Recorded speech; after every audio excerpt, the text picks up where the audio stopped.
I'm okay. I just smoked another to the face, yeah. She wanna stay. Singing to your bitch like I was Drake, yeah. Don't just try to tell me you love me. Can't keep it real if you really don't trust me. Come with a real, you here been a front, so you get my meals. I'm gunning for the money in the bank. Come with a dank, scrolling a tank, rolling with the gang. You sit and I on the sideline tripping. I go to the hole with the rock like Pippin. Yeah. I'm okay. What up, though, and welcome to World Heavyweight. I'm used to two-shot. My bad. What up, though, welcome to World Heavyweights. Welcome you. Sports.com. I'm Eazy, joined by Spinmore Rax. Hello, mate. Young Chris. We got no KG. I'm sorry, no KG. No KG. We got Joel in the building. Shout out. I don't know if he's going to be on cam too often. We got Pack Booth in there. Yo, him in the background. I should grab my headphones at some point. You talking They're right in front of you, brother.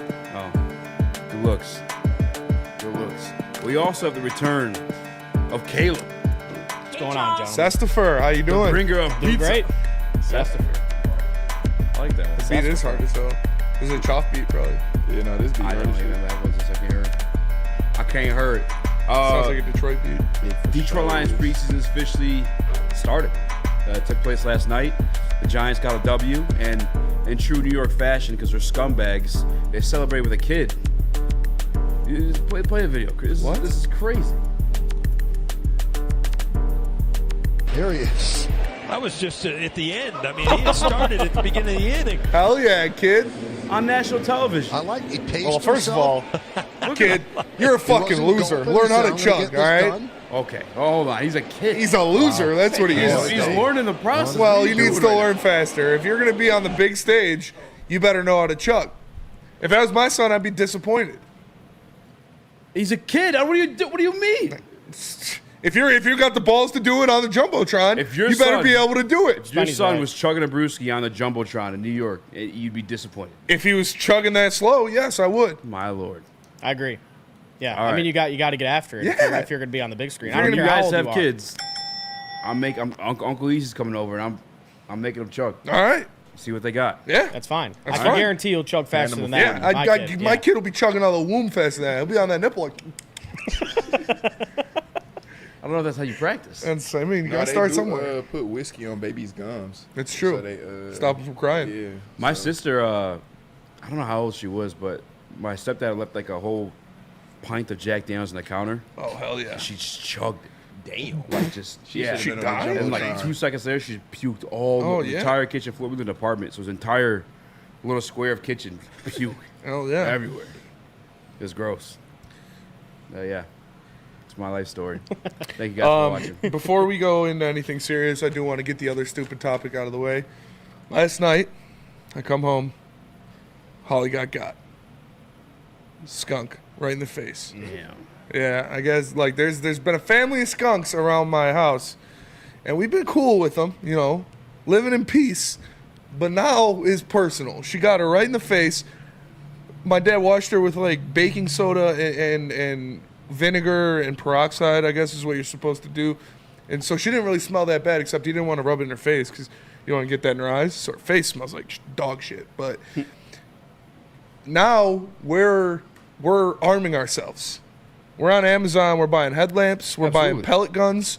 We're about to ride out on to this war. fucking family of skunks. Yeah. Because, like, they made it personal. They drew first blood. We were going to live with them in peace, but they attacked us on our home front. I'm pretty sure I know where, because I live across the street from a middle school, and there's this, like, a big-ass sign in the front part of this middle school, bushes all around it. So I'm pretty sure they're living in the bushes across the street. I'm going to buy some smoke bombs, toss them in those bushes, smoke them out, light those little pussies up air as out soon the as they bush. score. Yeah, it's war. Yeah, We're going to war with these skunks now. that's kind of the thing with skunks is like one day they'll be your friend, the next day they're making you smell bad. It's kind of the way it works. But I heard through the grapevine that tomato juice also helps. Yeah, that's Oh, what I yeah, heard as sorry. well. But she doesn't really smell that bad anymore, like at all. It's really just her face. When you get close to her, you can smell it. But the stuff worked. And people are saying get live traps. My dad was saying he was just gonna put a bowl of antifreeze on the porch. But we have like might have some dead we got pets. like our neighbors Yeah. got cats. Yeah, and they let the cats out sometimes. Do animals drink antifreeze? I mean, yeah, they'll smell it and they'll yeah. walk up to it and start drinking it, and then dead. Get the fuck out of here. Oh, dude, man. Yeah. But my dad's from the South. I said one more We're thing. we're buying some pellet guns. When I got home from the gym today, in between, I ate lunch. I was sitting there with him for a minute.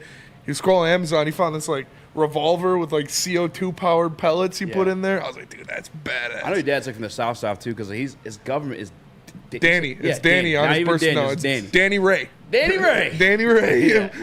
My boss name was Billy Ray, not William, And he's not a ball. Bill. Yeah, it was Billy Ray Raxter. That's silly. Ruby. Ruby Raxter is my nana's name. Speaking of just getting violated like that, I don't even follow this guy on Twitter. I had to wake up to this. Do the first one, or not the first one, the one I just sent. What is it? Robert Griffin III. Oh, bro. But I don't even follow this guy. Why is this on my feed? Yeah. Whoa. And bro knew what he was doing. He knew what he was doing. Is that RG? That's RG3. Yeah, it's RG3. Why is he doing You got this the shit? zoom in one? Yeah, I got the zoomed in one too. Crazy. Slapping the jalooper all in his mouth, man. Bro, He's tripping. he's deep throwing them. Like, what is going on, bro? That's also a huge croissant. Maybe the biggest croissant I've ever seen Giant in my croissant. life. But you Yeah. can't be doing that. How's your wife on can't the other do end that. holding it properly, and then you're just on the other side just Yeah, he was roting that thing like a Jared Goff fan? Yeah, it's not a good look. RG3 is contending for cornball of the universe. He is who's going against him? Russell Wilson is up there. RG3's got it by a country mile. I mean, dude, have you ever done anything dangerous? I have. Eating a that's- Subway RG3's so sandwich. much of a cornball, they don't even give him commercials. That's true. Like Russ, you could at least like laugh at I guarantee RG3's in some commercials. RG3's, yeah, he's in the Heisman House commercials yeah, probably one. And the Cheez-It. and Cheez-It commercials. RG3's a cheesy. Hey, relax What? on Cheez-It. Cheez-Its Good are as hell. Yeah. Cheez-Its are Old ass. 80s. Cheez-It Grooves. I'm adult. Oh, His Cheez-It old ass Grooves. ain't Those are snacked great. in You've about all 10 passed years. these at some point in your life. Cheez-It Grooves are goated, dude. That's White the cheddar. future. Yes. Extra Yes. cheesy, the Cheez-It The Puffs, extra toasted. Oh, the come regular on now. Cheez-Its. The Tabasco Motherfucker, ones, the however you Tabasco want 'em. Cheez-Its, fire, dude. Never knew that. Don't pass me no white cheddar, though. Oh, what? White cheddar's crazy. Easy D through and through. When you got a white wife, you can do stuff like that. That is true. Oh, God. I do not want to marry a white woman. I will Why? say that. Oh, 'cause she won't correct you? What? She wouldn't correct you? She Just let it wouldn't. slide? The white bitches are crazy, bro. They age like milk. Deep can't throat it, cook. babe. Yeah. You know what's crazy? They probably set up a tripod and everything for that. Yeah. Oh, the girls do this all the time. He's so corny. I bet he coughed after that too. That's nasty. So it would have been honorable of him to just take it like a pro. That's what you're saying? I don't know. I'm not saying nothing on that. I don't even follow this guy. Why I have to wake up and see that this morning? I don't either. Because the first thing you did was wake up and open Twitter. Yeah. That I was do. your That first is what I mistake do. right here. And you follow Antonio Brown, and Antonio do Brown follow was all Antonio over Brown. that shit. As He he said, should. you know, blank of the day, and he put the picture. He put that picture up there. Oh man. We will get into the Detroit Lions talk, but obviously we're a live show, so we're waiting for everybody to kind of get in. And happy talk about birthday to a lot of Easy. It is your birthday tomorrow. stuff. Yes, sir. happy birthday. So Easy. Damn. drop the Happy Cash birthday, App bro. in the tag. Send my guy some money so he can buy B some stuff for his birthday. Honestly, That's what happens. Yeah, that's literally what happens. You're like, oh, it's my birthday. He's gonna give you like a card, and that means you got to get him a gift, or he'll be mad. Yeah, if you guys are sending super chats, cash y'all got tag the me same 31. birthday? No, we don't. That's how it is to become a dad. It's just Type shit. everything's theirs. You mean nothing. You get a mug and maybe a No, tie. yeah, come out to Father's Day Coonan tomorrow. doesn't even mean anything. Come I out to swear. Coonan tomorrow. We'll get ripped off some drippers and play some Tekken. I'm down. Yeah. I wish I'd have the actual like NCAA or something up there. Yeah, we can do that. We're thinking about doing some What system is it? Xbox. Xbox? So yeah. Yeah, if you guys got any super chats, cash tag me 31 on cash tag. Hit Yeah, your boy up. We'll read Easy's 'em. turning 45 years old tomorrow. Damn. Yeah, It's been a long journey. big hunk, dude. I can't eat cheese no hunk more. I'm a for grown ass man. Dude, my dad loves cheese and grooves. I was gonna say, He swears by grown it. people eat cheese. Cheese and grooves is different. My dad puts regular cheeses. He uses them like croutons. Like he puts them on salad. That is awesome. Yeah. That's badass. Yeah. Did anybody ever try the cheese at The puffs? Crunch Wrap? No. Crunch Wrap. No. Yeah, I they got a remember, big ass cheese. We're yeah. talking about it with No one was talking about it. Yeah, I would not. I did not. Just a fan says Easy looks good for 50. Mike Hart 313 says happy 43rd. ETN happy 65th Easy. Big hunk. You know what's crazy? I was talking to Joel Funky. like last week, whatever. He's hitting me with an SN. I'm like, what's that even fucking mean? Oh, yeah. He's like, psych, nah, you boomer. I couldn't even deny it at that Oh, point. damn. I'm just old. What you call it? No, yeah. Is that your ringtone? What is that? No, I tried to pull up the chat. Oh. Smash that like button, be friend, tell a friend. You said this means war. What are you referring to? The skunks. Oh. Yeah, fuck Those little fuckers, dude. I'm telling you. We're buying headlamps. We're getting pellet guns. We're going to take those fuckers out. Because I remember... You should film it all. We were up at... Yeah, hell yeah. Like, chronicle it. That would be dope. Yeah. We were up in day one. Stake out for the skunks. Yeah, got the eye black in the garage with a cigar and the gun. But we were up at the Bambi. My friend Schwitz is like cut scenes. You guys like throwing shit. They go, God damn it! My friend, they keep getting away. My friend Schwitz's cabin it's called the Bambi. It was his grandma's because it used to be like a German restaurant called the Bambi, but then they closed down that highway, and so now they just use it as a cabin. We were up there one time, and my boy Corey had a pellet gun. And we were just walking around, and he heard something in a tree. Literally, 360 no-scope, got a squirrel. Boom, right in the neck, popped the head. That's my first ever shot, too. It was hype, dude. We were like, oh, shit. 'Cause he literally just point shot, got it right in the neck. Fella had one way, body the other way. It was awesome. That's sick. We were hunting up north. I had a 22, and like my stepdad at times just kept yelling at me because that's the worst thing as a kid going hunting with your dad. You just get yelled at for stepping on leaves the entire time. Yeah. Shut up, be quiet, shut up, be quiet. And we didn't find anything. He kept blaming me. It was traumatizing. But on the way out, there was a fucking squirrel in the tree. He's like, we got to get something. Like, go for it. I just popped up, same thing. Hell yeah. I was best shot I ever had in my life. You saying that this means war made me just think, bro, where my dad used to live, it used to be like a whole bunch of like real just rodents, like beavers, like all types of just random shit. So people on the block used to ask him to come and kill them, and he had a pellet gun.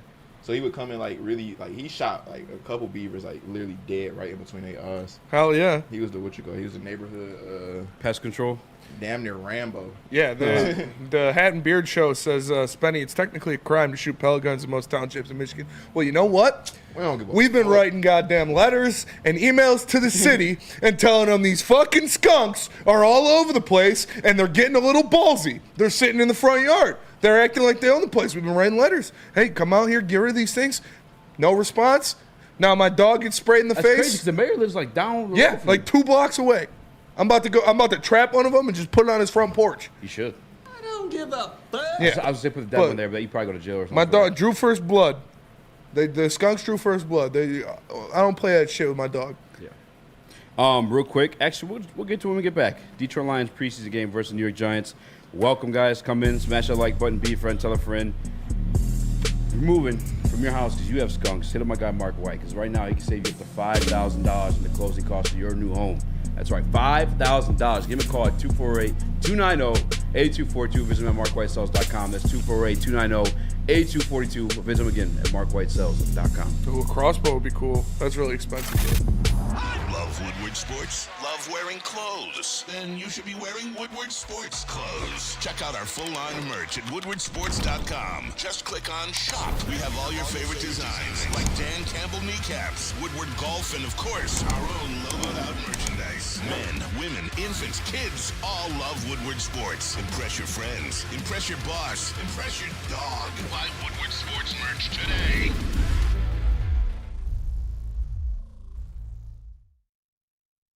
The Ally Challenge presented by McLaren is back August 22nd through 25th at Warwick Hills and Grand Blanc. Be there for PGA Tour Champions Golf, Family Night, concerts, and more. Tickets start at just $15. Get yours at allychallenge.com today.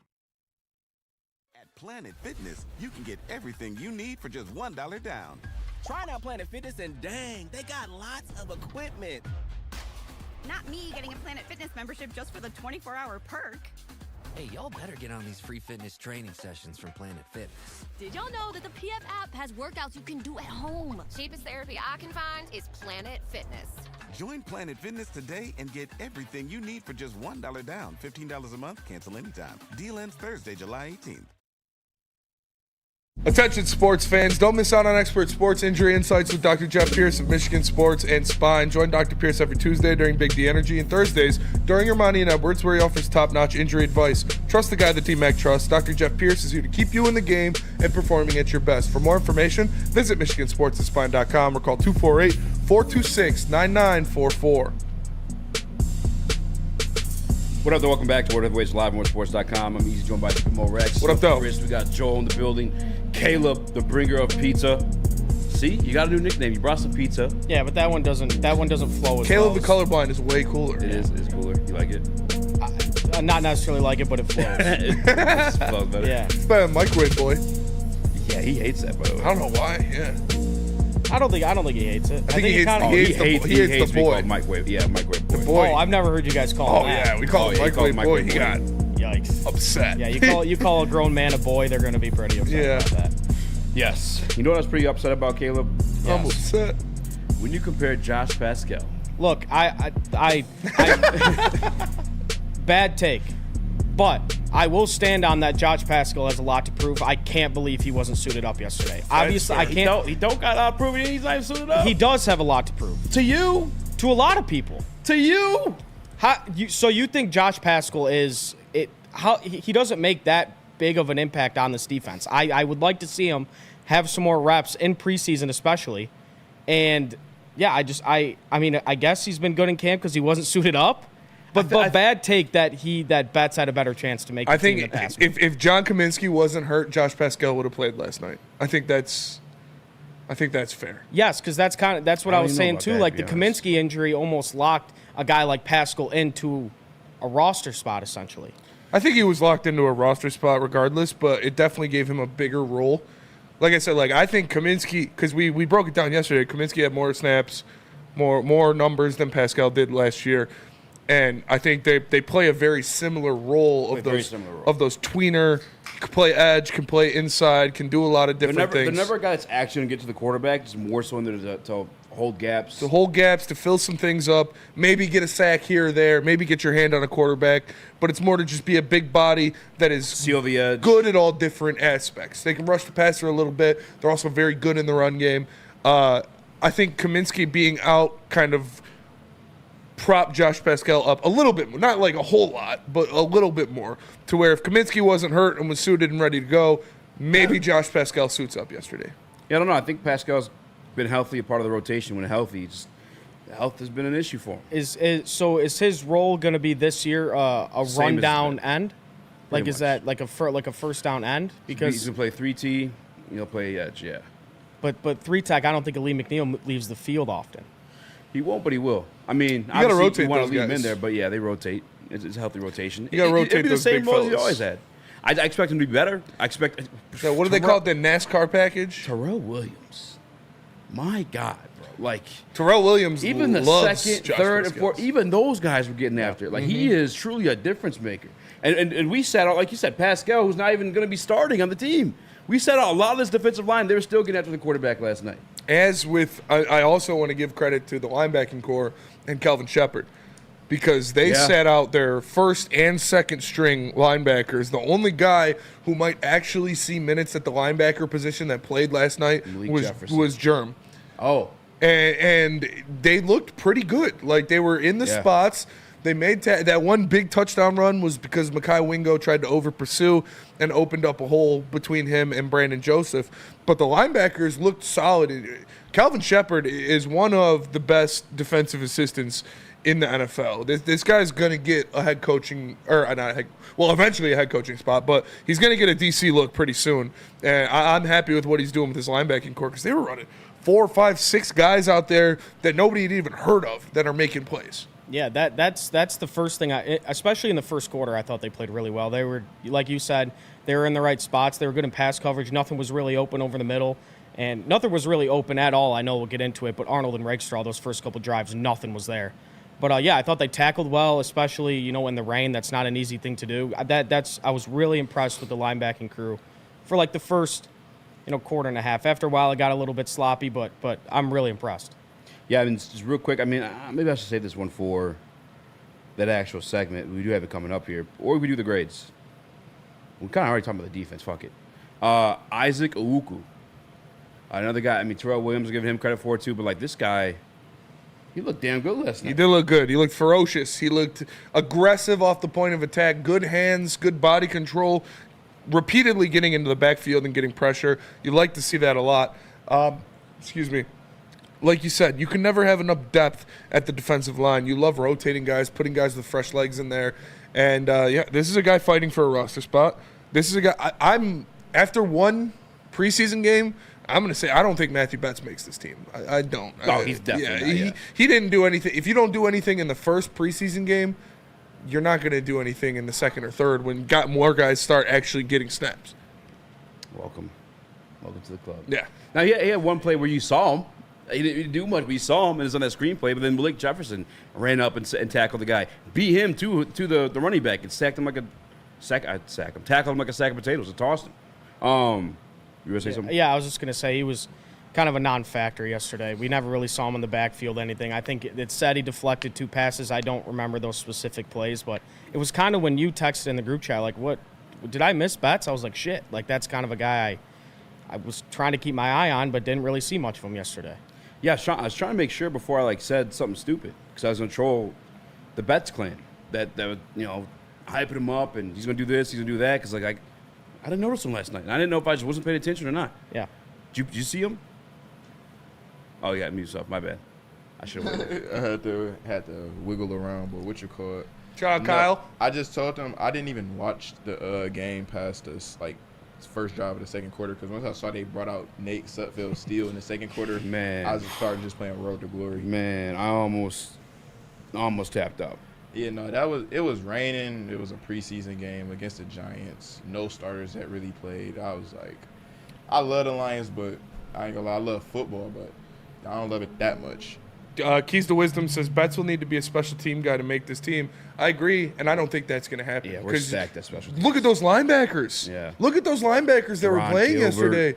You look at the big safeties that were playing with Brandon Joseph. You got CJ Moorbeck. You've got obviously Malcolm and Germ as your mainstead special teams guys with Sion Vaki, and I don't think Betts has what it takes to be a special teams guy on this roster. I think if he were to make this team, it would be because he is sacking the quarterback. What do you think about the guy we kind of compared him to, though, on this team already, James Houston? I had my eye on him basically the entire first quarter. Okay. And I hate to be on my hater shit today, but I really didn't like what I saw. I mean, he won a couple rushes. They had him drop into coverage a lot. Yeah, he's playing the Sam. Yeah. I saw him off the line of scrimmage a couple times. Missed a tackle. I don't know. I wanted him to be more of a factor in that game against backup tackles, but I really didn't see much. And just real quick, too, I guess injury updates. I'm sure you guys probably heard this the other day, but Hidden Hooker, Antoine Green, those ended up being concussions. I believe we got the video of Dan Campbell saying it. Okay. Yeah, if you want to play that, Dan Campbell injury update. Hendon, who left after his long series. Yeah, he got a concussion. So, he's obviously he's in the protocol and he'll be evaluated. I don't know how long it's going to be. I know he got his bell rung. So that's what that was. Obviously we would have loved to have got more time with him, but that's, one of those things that happens. It's one of those, I think one of his runs there, he must have gotten it. Bada had an Achilles. Galvin looks like it's a knee. Those could be significant. Green had a concussion, kind of a neck concussion. I think he and Hooker are kind of in the same boat. Not sure how long this will be, but they both, Houston was dealing with kind of the same knee that's bothering him, kind of got a bone bruise in there. So that shouldn't be a long-term thing. Norris had a little hamstring, and then Nate Lynn has a shoulder. So really, I think it's Green and Hooker. Not sure how long, and then like I said, Bada and Galvin, I think could be long term. Yeah, the news Galvin kind of sucks because he was one of the. I mean, obviously your second offensive line is not going to be great, but he was one of the few bright spots, guys who got a couple mentions throughout training camp, and obviously you just hate anybody to get hurt, especially when they're competing for a dream job. Yeah, you don't like to see that. Obviously, Antoine Green and Hendon Hooker both down with concussions. Neither of them looked as a concussion expert. Yeah, certified concussion expert, certified mashed potato brain brother. They didn't look that bad, so I wouldn't be shocked to see both of them out on the field in their next preseason game. Yeah, I think that's kind of where I'm at with Hooker because he finished the drive. He didn't tap himself out. I feel like I guess there's no actual injury reports. I know you guys heard like Danny Rogers say, like during the preseason. I feel like that's maybe like one of those ones from like up top, like, hey, go pull him, check him. Yeah, it's so whack, dude. Yeah. Even Dan Campbell said he got his bell rung, man. Yeah, and Dan Campbell didn't know what play it was on too. He's like, it's probably one of those run plays. He wasn't necessarily sure. And yes, we will be talking about Hendon Hooker. Matter of fact, probably next. We'll probably just jump into that one next. Do grades and whatnot too. But that's been a point of contention following last night's game. I don't even know how. I don't know. There's hate on this kid after maybe 18 snaps, 20 snaps. I mean, I'm not even necessarily sure. I don't think he played that much. And people are already kind of hating on him. Just real quick, Caleb, I guess, what was your takeaway from Hendon Hooker? Yeah, I thought he looked good. I thought he looked comfortable. I thought he would be a little bit, for the lack of a better term, a little spazzy because it's his first time playing football in a long time, live, and first game in the NFL. But yeah, he's I thought he was just able to move, but he's actually fast. Like, he's a very athletic dude. Made a couple nice throws. I think he looked good, especially for, like you said, like the 18 snaps. I liked what I saw. We had the best drive of the day with him at quarterback because he just has the ability to move chains with his legs. Yeah, Sudfeld's dog water, dude. Sudfeld's dog shit. Sorry. Go ahead. No, you're right. I don't want to see that dude take another snap. We got into it pretty heavy like the day before on the back of quarterback situation. You want to go to break early, come back to it? Yeah. All right. Because I'm fine with Hooker. Tell us about the morning show. I will, because the morning show is the best around. It's the best in the city. It's the best in the state. It's the best in the country. It's Wake Up Woodward, 8 a.m. to 10 a.m. every day, Monday through Friday, only on the Woodward Sports Network. Kool-Aid, Flannel Sam, Broder, KG, JB. The gang is all there. Make sure you check out Wake Up Woodward, 8 to 10, only on the Woodward Sports Network. Is that an octopus in your pants, or are you just happy to see me? See what I did there? Go Red Wings! From Octopi Experts, Woodward Sports. So just to get the heated steering wheel, I also had the spring for the bigger rims. Yeah, that's how they get you. Those upgrades will cost you an arm and a leg every time. Hey, new car crew, how'd it go this weekend? I got a great deal on mine. How? I went to Randy Wise, not those other guys. They got me in a great new ride, and they didn't break my budget. Hey, could you pass me the sugar? How? Never mind. He made the wise choice. Yep. Make the wise choice at randywisechevy.com. We don't like to brag that we are the toughest sports network in Detroit, but we do have a guy named Darren McCarty on our side. Woodward Sports. 1996, Feldman Chevrolet has provided a fast, convenient, and all-beating car buying experience known as the Feldman Advantage. Make sure you check them out. They're Michigan's #1 Chevy dealer. Woodward Sports will be there next Wednesday at the Feldman Chevrolet in Novi. Make sure you check out the Woo Crew and BDE. It's going to be a great time. Feldman Chevrolet, Michigan's #1 Chevy dealer. What up, though? Welcome back to World Heavyweights Live, WorldSports.com. I'm Eazy, Spinmo Rex, young Chris, Joel, Caleb the Colorblind. And, yeah, Hendon Hooker made his debut last night. I thought it was good. Yes, he looked good. I had to leave a group chat of mine last night just because I don't know how to respond. People are hating on this guy. Yes. Somehow, some way. I told you. After 20 snaps, having the only positive drive of the game. I told you. What is going on? I don't know. I think he looked good. I think he looked sharp. I think he showed with his legs that it provides a different element, and that's not only what he needs to do. I liked what I saw, and people talking about Flannel Sam brought it up, wanting a veteran backup, wanting a guy that's for sure, and he brought up all these different backups that step in and they made plays and they kept teams afloat and won games with these teams. Yeah. And two of the ones that he brought up, I said they're not these guys like Jake. He brought up Jake Browning. Jake Browning wasn't this veteran dude that's been a backup throughout the team forever. He brought up Matt Castle. Matt Castle wasn't this guy that has been around and done all this stuff.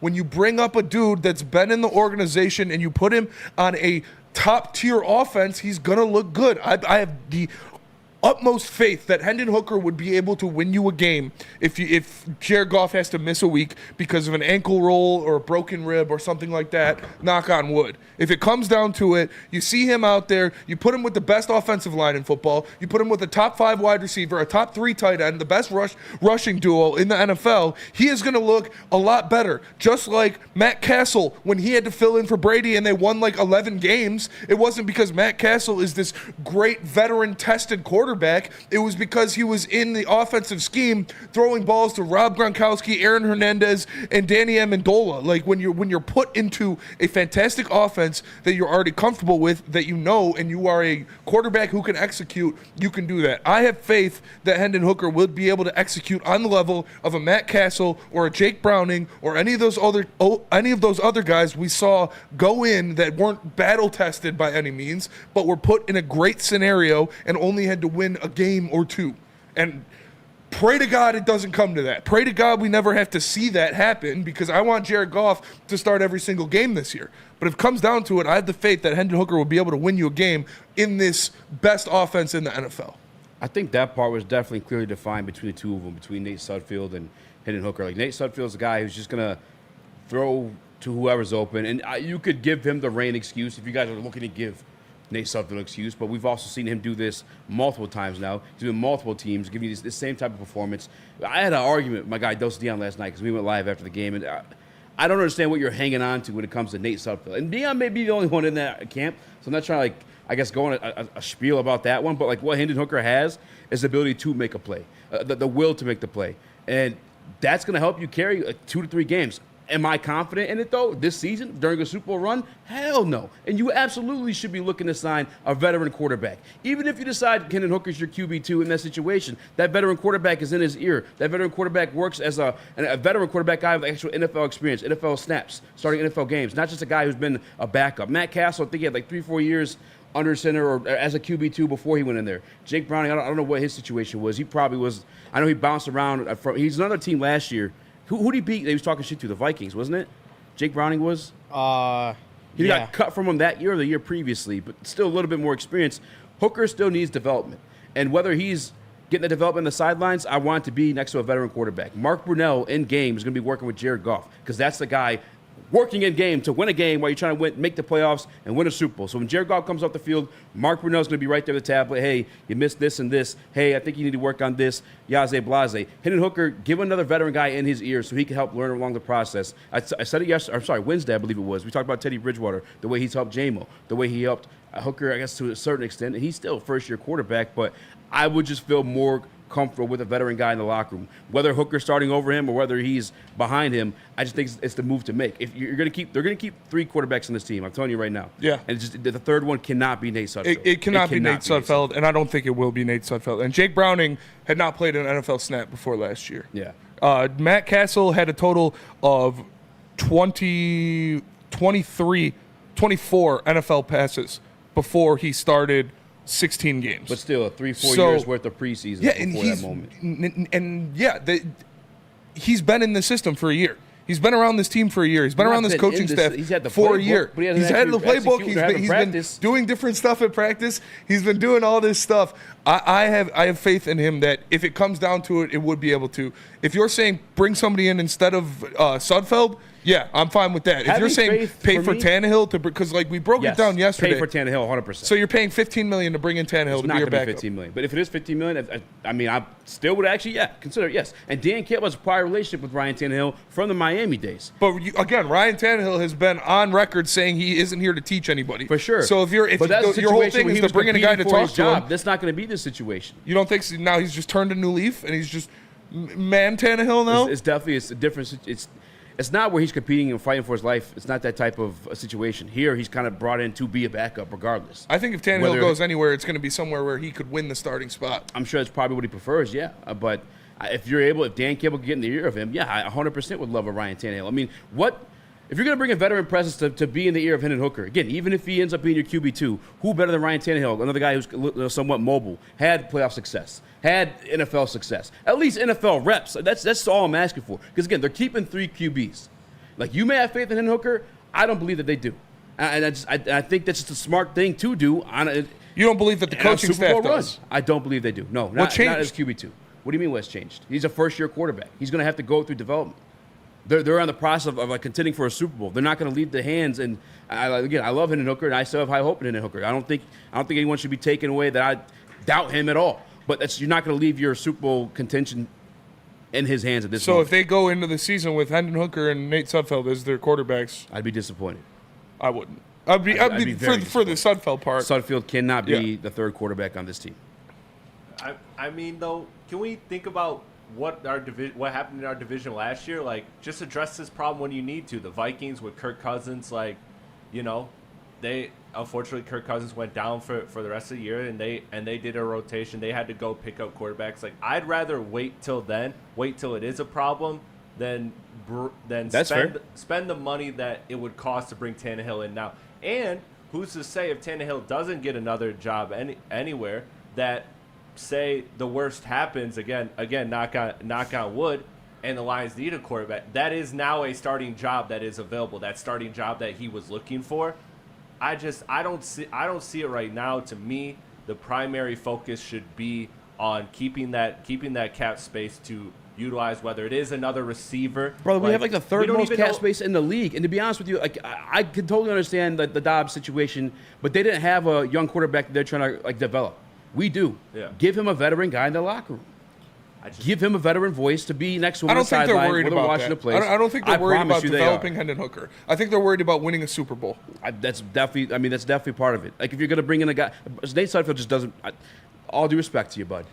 Don't want you holding the clipboard in Ford Field. I just don't want it. Yeah. I don't want. I agree. Sudfeld I agree with that 100%. Not in the process of a Super Bowl contentionship, but like developing Hendon Hooker. If you're going to have a third guy on the roster, yes, have one that has experience. And God, please, just know that anybody with that experience is going to be better than Nate Sudfeld. Yesterday is not an anomaly by any means. We've seen him suck every single preseason. Every single fucking preseason. There's nothing new. It's not a small sample size. It's not a Hendon Hooker situation where there's only 20 snaps. No, we've seen this version of Nate Sudfeld time and time after again. So he doesn't perform well underneath the lights. So you'd pay $8 million to bring in Ryan Tannehill? Absolutely, yes. Even if he doesn't play a snap? Yeah, absolutely. How much did they pay Teddy Bridgewater last year? 6? Yeah, and that was a waste. It was like 10 if he played, and I was 6 against that, and it was a waste. It's not a waste because you weren't doing anything with that money anyway. That's what the money's for, is to go get guys on your team. What if that $8 million could have been used to get Danielle Hunter, which was too expensive at the deadline? What are we doing? It's not no woulda, coulda, shoulda. No, what is was happening that not now a report? is you're contending was for that a not Super a report? Bowl. You spend that money to acquire people to help you win games. I'm saying, what if that money that they wanted to get Danielle Hunter, did they not try to get Danielle Hunter at the deadline? I'm not playing that bullshit. No, grab your backup quarterback. I would rather have an edge at the deadline than a quarterback. You can still get the edge at the deadline. I don't understand where this is coming from. Let me explain what I was going to say before you keep cutting me off about it. Did they not try to get Danielle Hunter at the deadline last year? There were reports out that Brad Holmes tried to get Danielle Hunter at the deadline last year, but it was too expensive and they didn't have the money for it. I think it's too expensive in terms of acquisition, like what you're giving up. That's fair. That's fair. We never got to be fair, we never got clarity whether the expensive meant money or assets. I don't know, man. I just don't. There's zero downside to it at all whatsoever. I don't understand. That's fair. I just don't want to pay that much for a backup that's not going to play. Yeah. If Chase Daniel didn't become the highest paid backup, that's the Patricia era. Yeah, this is again. We're stupid shit that Patricia used to do. Like I look at the contenders around the league right now. I think it broke it down a little bit Wednesday as well. Trade for Gardner, CJ. I'm not trading for a backup either. Absolutely not. I would. So you're taking picks out of Brad Holmes' hands for a backup quarterback for 1 year? I mean, what are we giving up? Yeah, I would. So you would trade Mekhi Wingo, because that's what we got Mekhi Wingo with one of our last picks. So you would trade Mekhi Wingo for a backup quarterback right now. Not him specifically, but that's what that pick resulted in. Yeah, I would trade up a 6-7 round pick all day. Again, we're in contention for a Super Bowl. You look at the contenders around the league. Kansas City Chiefs signed Carson Wentz, a guy with NFL experience. Josh Dobbs got signed by the San Francisco 49ers. These are acquisitions from this past offseason because they know they're within a window to grab a Super Bowl. So if your guy goes down, you want somebody that could actually play, not just a fucking I love Hendon Hooker. You guys know I love Hendon Hooker. I was going to say, so you think Hendon Hooker can't play? I don't think he's ready to carry this team in that situation. I think he can. I don't think he can for a, God forbid, I don't even want to say this, but a devastating injury then you're fucked either way. But if it comes down to a 1-2 game scenario, I have faith that Hendon Hooker will be able to keep the ship afloat. And again, the other part of that too is even in that situation, if Hendon Hooker's your guy, at least give him that guy to be in his ear as a veteran piece, a secondary coach, a secondary. Steve Lehman says, Spenny, we're in the position to trade picks, bro. Yeah, for sure, but not for a backup quarterback when you could sign a guy. I would rather sign Trevor Siemian or Blaine Gabbert than trade a pick for a guy that, best case scenario, doesn't see the field at all. No, I'm not giving up a pick for that. I'll give up picks for guys who are going to make an impact on this team immediately, but not for a backup quarterback that you hope never plays. Yeah, I'm on the side of I would also not trade. Like we saw a 7th for Heineke. I wouldn't do that just because I don't like taking picks out of Brad Holmes' hand. I'm doing even a 7th round pick. But I am on the side of I just think it's technically Hooker's rookie season. Yes. And he's still developing, he's still learning. I think he's a great football player. I think he's going to be a great football player. But this year, being his first year, I don't have that much faith in him, even for a 1-2 game stretch, depending on the defense we play. So I would say I have more faith in Hendon Hooker than Josh Dobbs. What did Josh Dobbs went out there and did? What he looked good for one game and then fell apart. No, Carson Wentz is an absolute Carson Wentz is an absolute ghost of what he used to be. Yeah, he's got games played, but he is trash now. These guys aren't good. You trust them more than you would Hendon Hooker at this point. Barely, marginally, if at all. But you do, and so does every NFL coach. Yeah, but I'm not giving up something more for it. I would be more comfortable if our depth chart looked like Jared Goff and Josh Dobbs than Jared Goff and Hendon Hooker right now. Absolutely. If Josh Dobbs was on our team, I'd be way more. I'd feel a lot more comfortable with that. I don't know. I feel like Hendon Hooker's been in the system for a year. He's been under Ben Johnson. He knows the offense. He's not been in the system. Yeah, he has been a part of the system. He hasn't practiced. He understands. He hasn't practiced until December 18th of last year. Okay, but he has been studying the playbook. He knows the players. He knows the coaches. He knows what the players want. He knows the system more than somebody who hasn't been a part of the team at all. He got drafted by this team. He knows the playbook. Kevin Stefanski, a brilliant offensive mind. He had Joe Flacco hopping. Lickety split. Yeah, Joe Flacco is different than Josh Dobbs. He's better than Josh Dobbs, yes, but still NFL experience. Josh Dobbs still NFL experience. That's what you need, a veteran piece. Not Flacco experience though. Not Flacco. I mean, Flacco's definitely got different experience. He's got every level of experience. Yeah, Joe Flacco is a Super Bowl winning quarterback. Yeah, it's every level of experience. But nonetheless, the key word being that NFL experience. Not that nervousness. Oh my God, it's my first game. You didn't look real nervous last night. I don't want to fuck up the playoffs. Didn't look nervous last night. Looked pretty comfortable last night. Looked a lot more comfortable than Nate Sudfeld, who's got NFL experience. But I promise you, they're bringing 3 quarterbacks in this team, and it cannot be Nate Sudfeld. Yeah, and last night I thought he looked great, but that's also the least high leverage position you can be in. I mean, it was game 1 of a preseason game against the New York Giants. He looked good, but let's say week 10. In Chicago or something. Yeah. Do you trust Hendon Hooker to go out there and look like that? Yes. Also, look good and comfortable against a team that you've been having reps against the entire week. You're comfortable. Yeah, and you'll look a lot more comfortable standing behind the best offensive line in football, handing the ball off to Jahmyr Gibbs or throwing it to Amon-Ra St. Brown. That'll make you look a lot more comfortable than standing behind a bunch of bums and throwing the ball to nobodies. There's levels to both sides of it. Yes, it'll be more pressure, but you'll be on an exponentially better team. They got to sign a veteran guy. I believe they'll sign a veteran guy unless they end up just riding with Nate Sudfeld as their veteran guy. But I don't even think has he started? No, Sudfeld should not be. I agree. I am 100% down for that, stand pat with that. Sudfeld should not be on this team. My thing is, I'm not saying week 1 Hendon Hooker starting. I'm saying when it comes down to it, if we need him for a game, I am comfortable that he could go out there and win you a game in the NFL next year. Yeah, Sudfeld 0 starts. We got cut from San Fran, too, when he was there briefly. Listen, I want to get Joel's opinion on it. Caleb, I know you had some more stuff to say. Chat, I know you guys got some stuff as well, but we got to go to break real quick. When we come back, we'll continue that discussion. But first, let me tell you about Swiss Insurance. The reason why you need a veteran quarterback is some type of insurance. You should get the best insurance in the game. That's Swiss. This is my guy, Mark. Give him a call, 313-530-1698, or visit him, Mark, at SwissINS.com. It's 313-530-1698. Mark at SwissINS.com. You want to contact him via email. And there's also Ally. Ally Challenge presented by McLaren is back August 22nd through the 25th at Warwick Hills. Leave the golf to the pros and don't miss the party at 17. $2 birdie beers, concerts, and more. Get your tickets at allychallenge.com. Brought to you by Randy Wise Automotive. A ton of fun, a ton of sports, and a ton of man meat. Welcome to the Woodward Heavyweights, live daily 5 to 7 p.m. on Woodward Sports. Walk into any Lady Jane's Haircuts for Men for an award-winning haircut experience from one of our talented stylists. Enjoy a precision haircut, hot lather neck shave, scalp and neck massage, and a hot towel treatment to top it off. Enter for your chance to win the $50,000 Perfect Bracket Challenge. With more than 25 Metro Detroit locations, there's always a Lady Jane's near you. Lady Jane's Haircut for Men, open 7 days a week. Walk in anytime. Lady Jane's, it's wicked awesome. We are the network for Detroit by Detroiters. Welcome to the Woodward Sports Network.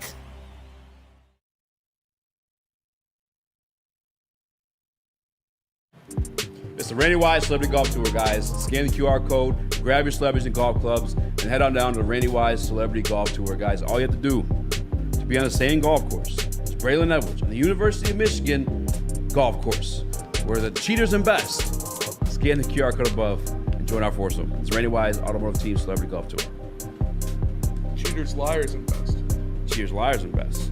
You're a Michigan fan. I didn't hear what you said. I said you're a Michigan fan. Not a Michigan fan. Not a Michigan fan. I have the utmost faith Hooker can do anything Wentz could do. Okay, no, that's not. No, that's not the case right now. That is for me. That is my belief. You said Carson Wentz will 100% win you those games no matter what. I have the faith that Hendon Hooker can do that same thing. If you put him in there in that scenario with that Lions starting offense, I think he is just as good, if not better, than Carson Wentz right now. Case bet, they bring in a case bet. They keep 3 quarterbacks. I'll do another case on them exchanging Sudfeld for someone else. No, because I agreed with both of those. Yeah. What'd you say? Yeah, someone's muted. I agreed with both of those statements. So what's the hostility? Because I have faith in Hooker. I don't think you should pay for Tannehill or trade for somebody. Oh, absolutely do both if available. What'd you say though, Chris? I was just saying everyone in this room agrees that Nate Sudfeld cannot be the third quarterback and that there will be 3 quarterbacks. It's just the only difference in this argument is spending $8 million on Tannehill or going and just getting somebody cheaper that's just a more quality veteran. That's where the disagreement is. So if you want to bet a case, you got to bet on them going out and getting Tannehill or paying $6+ million for a quarterback. Because that's if they go out and get Tannehill. Tannehill's. You asked me if would I pay Tannehill? Yes, absolutely. Yeah, if they go out and get Tannehill, I'm not going to be mad at it. But I just don't think I don't think you need to. I guess to put it in perspective for you guys this way too, last year they acquired Teddy Bridgewater while Sudfeld was on the roster as well. Like they're not big believers in Sudfeld, and they obviously value that backup position because I think they know they're in contention. Joel, what's your opinion on the matter? I was gonna say, the way I feel about it, I would more so say figure out if I was in the Lions situation, I would figure out for sure who I want as the number 2. Eyeball the number 3 throughout the year, and then if it comes down to a point of if you having to put in a number 3 quarterback, you probably doomed from the start. So I would just eyeball it and do it like how the Browns did, and just if it comes down to me needing a third quarterback, I'm just call up somebody. I'm not gonna be pressed in August trying to figure out who's gonna be my third quarterback for a hypothetical situation in January or December. So I would just play it by eyeball for the quarterback number 3, but quarterback number 2, just make sure you got that locked in for sure though. Yeah, I think they're definitely gonna play it by a ball. Just a dream scenario for me would be Ryan Tannehill. And everybody's saying that Hendon Hooker is not ready for this. Based on what? He's not. What do you mean based on what? Based on what evidence? He looked pretty comfortable in the amount of snaps that we saw last night, and that's all we've seen out of him. He is not ready. He didn't survive the game. So him getting a concussion is why you don't want him as your quarterback too. I mean, he's not ready is the reason why I listen. I don't have faith again based in it. on what? Maybe mid. What do you? He didn't survive the game. He's taking so bad him getting hits. the concussion. We watched him practice. We watched it last night. The reads weren't great. I thought he looked pretty good and pretty comfortable in the pocket making plays. Yeah, do you need to get down more? For sure. but he's out there in preseason. He's trying to win that QB2 spot, so he lowers his shoulder. I'm not mad at that. I don't even know if that's the play he got the concussion on. I think it probably is. There's an ugly one before that, too. Yeah. The one where he had like a 5-yard gain. I think it was on third down. It was like, oh, God. Cue ball 93. Hooker is not accurate. I just think that's incorrect. Like, I love him. I just don't know if you're surviving that 4 or 5 game span playing like that. Like, let him learn how to slide. Let him learn how to read the field. 4 or 5 game span. That's aggressive. I hope we don't need that. It's not aggressive. That's what you see. I think there's like 74 starting quarterbacks last year. And some of them were like third string guys. There's one for the Detroit Lions. Because you know why? We have the best offensive line in football, and it keeps our quarterback healthy. Yep. What do you want to say, Joel? I was saying, well, to answer your question, it was 66 quarterbacks. But also to your point of saying he didn't survive the game, yeah, some people could say that as like a fact of he's not ready. Like, he doesn't have the, I guess, IQ of knowing when to slide, when not to slide. And to your point, though, Spinney, like, yes, he is trying to get, like, his feet back under him. He's trying to get that first hit. But at some point, you also do have to know, like, I am a quarterback. Like, I'm not really built for giving these type of hits or even taking them. And I think it's a different scenario as well if you're going in as this. Jared Goff is injured. You're a starting quarterback going in compared to you're finally getting your first snap in an NFL game in the third quarter or fourth quarter of the first preseason game of the year. Yeah. Like if Jared Goff's hurt and he's going in there week 17 as the starter or week 12 as the starter, he's going to slide. He's going to get out of bounds because he knows that if he gets hurt, then we got Sudfeld. But because he's going in there as so you're giving this a is my first snap, or like a switch from that. Like he has to learn, he has to develop like that process. Like he has to develop. I mean, he looked pretty good. He did not slide at Tennessee. He didn't even run at all at Tennessee. He ran a few. That was one of the things is he didn't run enough at Tennessee. Was a knock on him was he didn't run enough at Tennessee. He ran Tennessee. Not that much. He was not really. He was off 2 ACL injuries. Yeah, he did not really get out of the pocket and move a lot. Caleb, what you about to say? I apologize. I was looking up Tennessee's or Hendon Hooker's Tennessee stats. No, I just kind of look at it too like Ben Johnson, obviously a perfectionist, runs a really complicated offense. I even look at a guy like J-Mo who was coming off an injury, and we drafted him in the first round, 12th overall, traded up for him. And it took Ben Johnson a while to gain trust for J-Mo. And kind of who's saying that Ben Johnson is going to immediately have trust for a guy like Hendon Hooker who's only had one training camp healthy. But don't just immediately have trust in a guy they just bring in off the street? A veteran guy, yes. Yeah. Did he immediately have trust with Donovan Peoples-Jones, a veteran guy they brought in? Yeah, they did. He didn't do much. They did. They played him. He had 5 catches, maybe? He still played snaps, yes. But again, a veteran guy, yeah, that's 100% what we're saying. A guy that's played NFL snaps. A guy that started NFL games. So, but Blaine Gabbert, you bring Blaine Gabbert in, you'd rather have him as your QB2 than Hendon Hooker? I think right now that's who they would start in that situation if he was on this roster, yeah. I would not like to see Maybe that. I would much rather have Hendon Hooker in there than Blaine Gabbert. Or Nate Peterman. Nate Peterman played NFL snaps. No, he's a free agent still. Nate Captain Peterman. Interception.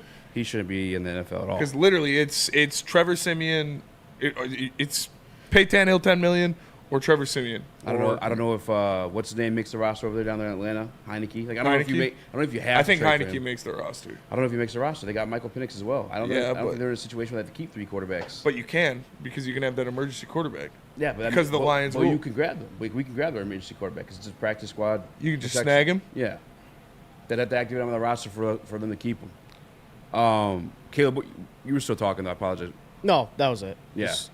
Kind of, I think this offense and this team in general is built on a lot of trust. Honestly, that's the word we keep bringing up, and I don't know. I just think Ben Johnson would rather have a vet in there, even if it's someone they bring in later. I just think he'd rather. Ben Johnson has shown the aptitude of playing rookies a lot in this offense. Yeah, but no one under center, not a quarterback. Well, he's only played one person under center in his offense. But who's saying? Well, what rookies? I mean, has he really? Sam Laporta. Well, Jahmyr Gibbs. Yeah, but those were. I mean, those were obvious. They were going to start. He's a 3rd round draft pick. They wanted him there for a reason. Yeah, I guess you're right. I mean, I'm not I'm not saying Hendon Hooker has to start. He's got to be your guy. I'm just as comfortable if you brought in Hendon Hooker week 7 and you needed to win a game than if it was Josh Dobbs. That's crazy. I don't think it's that crazy. It's kind of crazy. And to people chatting, tripping. I don't know how I'm tripping. Like this is like you look around the league, contending teams. They're grabbing guys with NFL experience. It's like, do any of those guys have a third-round draft pick quarterback waiting in the wings? No, they don't. So that's probably why they had to go out and get a quarterback, because they didn't draft one high enough to put behind them. They had every opportunity to draft a guy in the third round, but they didn't, because they'd rather grab a veteran guy because they have their guy. Like it's not they're not in a situation where they had 2 years ago to grab a guy. What are you making the faces for? What are we doing right now? Because that's why they did that, is because they don't have someone they feel comfortable with. They have a guy in place right now. There were questions about Jared Goff a few years back when Hendon Hooker was selected in the third overall. Yeah, before he signed his deal. Yes, that's why we ended up with Hendon Hooker. Mm-hmm. All right, they're grabbing veteran guys because they have their dude. They didn't draft. If they wanted to develop a guy, they could have done it easily in the draft. They didn't do so. They're grabbing veteran guys because they're contending for. These are the contenders. Yeah, because they don't have that piece. Because they don't have that piece there that they drafted. A veteran guy who's ready to go. Because they don't have the piece they drafted there. Because they didn't draft one. Because, they're not developing guys. They don't give a fuck to. They're trying to win. So yeah. they have a guy who's ready to go. Exactly. Not a guy they need to develop. Yeah, because they don't have that piece. Exactly my point. That's what the Detroit Lions need to do as well. But the Detroit Lions drafted a guy Hendon Hooker there. week 6, week 7, I would feel a lot more comfortable with. Right now, to have this conversation, absolutely not. We don't need him right now. We don't. But, you don't. It's a contingency thing because you don't know when you're going to need him, right? Like, you don't know when that call is going to be made. But as of right now, no, anybody in their right mind who knows the game of football would start Carson Wentz. I mean, Dobbs obviously a little bit closer in the conversation there. I'm not going to lie. But I think Carson Wentz is absolutely cooked. And that's fine. Carson Wentz sucks. Carson Wentz would 110% make the start over Hendon Hooker. Probably, yeah. Yeah. But I don't think he should. I think Hendon Hooker is better than Carson Wentz right now. All right. I think this just fear of playing a rookie quarterback is wild to me. I don't get it. It's not a fear. It's just being smart and being ahead of the game. Like, you're being proactive rather than reactive.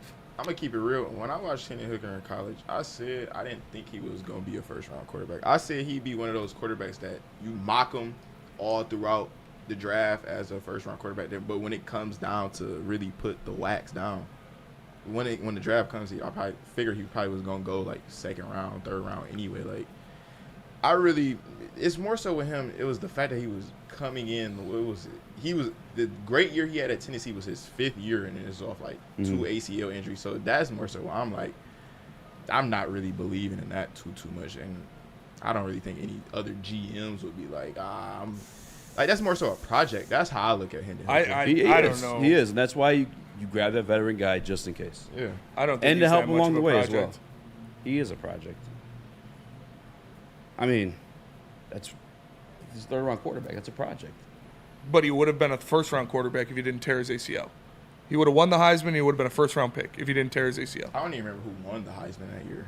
Bryce Young, I think. I think it was. He wasn't gonna get it over 4'8".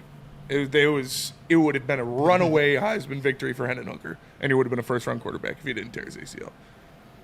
Well, we have the rest of this rookie class to get to when we get back. Rookie grades for the Detroit Lions, but first, we got to tell you about Les Stanford. What happens when you run a great business for over 50 years? You expand and offer more products to more people. That's exactly what Les Stanford did by adding Les Stanford Buick GMC. The same great service the customers have come to know and trust. On Woodward Avenue, just south of 9 Mile. Check out Les Stanford in Dearborn today and find the brand you want at lesstanford.com. Les Stanford, together, let's ride. Braylon Edwards here, Premier Pet Supply. Man, just looking around, who's got it better than pets?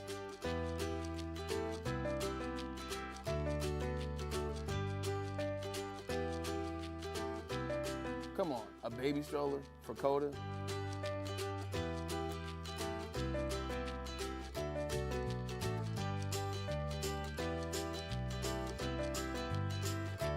A chef for Lola, really?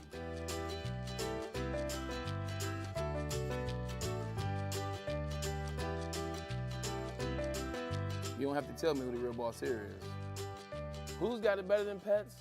Nobody, especially here at Premier Pet Supply. For over 30 years and more than 13 locations, Premier Pet Supply has everything that your pet can dream of, and guess what? It's all under one roof. Premier Pet Supply, family owned, operated, and proud to call Metro Detroit home. Check out premierpetsupply.com or scan the QR code today. Who's got it better than pets? Nobody!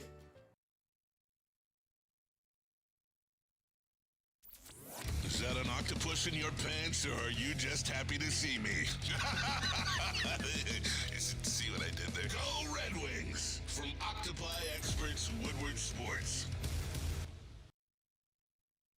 Rokies, crispy chicken and pizza is popping up all over Metro Detroit. Locations are opening everywhere. They just opened one in Madison Heights, known for their delicious chicken, great pizza, and the best biscuits in the game. To find more near you, go to Sorokies.com. Sorokies, now that's crispy. Welcome back to World Heavyweights. Real quick, Detroit Lions have $42 million effective cap space. Yes, not Carson Wentz, but Ryan Tannehill could easily take $8 million of that for me to be my backup quarterback. But moving on, we talked about Hendon Hooker's performance, which I liked, and he had the only positive drive. I think he's our quarterback too as of now. Yeah. For the rest of these rookies, man, you and I watched it last night. Their first couple reps with Terry Arnold and his Raxter.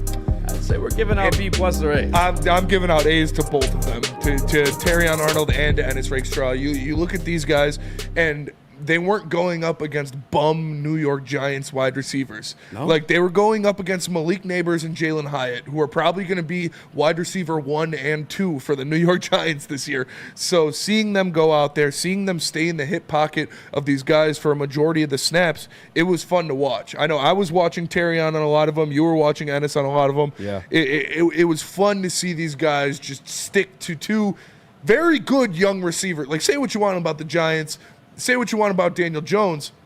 I like their young receiving core with Jalen Hyatt and Malik Neighbors. And our cornerbacks, these young guys, Agent Zero and Rakers Island, were staying strapped, running down the field. There was only 1 or 2 plays where they really got away from them, and that was already on a broken play because of the defensive line getting towards Drew Lock. But those guys played well. They looked good. They looked comfortable, and I was really happy to see that going against guys that are going to be 2 of the most important pass catchers for the Giants this year. Yeah, Terron Arnold, very obviously limited in snaps, but he did compete against the wide receiver ones in those situations. Yeah. And obviously nothing was broken open. There was one zone coverage where maybe Drew Lock could have made a read. It would have had it been like an on the dime throw he could have made, but didn't happen. And it's Rakestraw. So Terron Arnold, limited action, not incomplete, maybe give him, but I'll give him A because nothing happened. Like, he didn't allow anything stupid. I don't care. I like the kid. He gets an A. And it's Rakestraw, A-. Yeah. I honestly might still just go A because he was in the game even longer. Matter of fact, the second half of the game, I don't know if you peeped this, the snaps he was getting was at the nickel spot. And we were kind of wondering what the hell was going to happen there because with Emmanuel Mosley getting injured, and Amik obviously had to sit. By the way, Amik sit in the rest of the preseason too. Mm-hmm. He's proved himself. He should not be out there at He all. is the nickel quarterback on this team. We do not need that guy to get hurt. He is an absolute dog. Yeah, he looked damn good. The first play of the game, he had a PBU. Yeah. And it's Rakestraw, though. Speaking of dogs, listen, A for me. He was targeted twice, only allowed the 1 reception. The 1 reception was a drag route to wide receiver, which is getting the ball out. But speaking of ball out, that's exactly what Ennis continued to do the rest of the game. He's very physical, very in the face. Everything he was advertised to you as when you started reading his draft profile. I think he was quick enough to stay with the fast guys, too. And this is a guy, I already said it before during camp. I think he compete with Tyrion, to be honest with you. I really think he can. Tyrion has a nod because he played a little higher level at Alabama, I believe. And Caleb, before we get to your thoughts, I just got a shout out to Brendan Harris in the chat because he said it's been a day, boys. He just beat his dad in arm wrestling for the first time ever. Let's go. So shout out. Let's go. There you go. There you go, kid. That's what I like to see. Eat shit, Dad. All right, Caleb. The floor is yours. Yeah, I'm with you guys. Like I saw what I needed to see out of these two, honestly.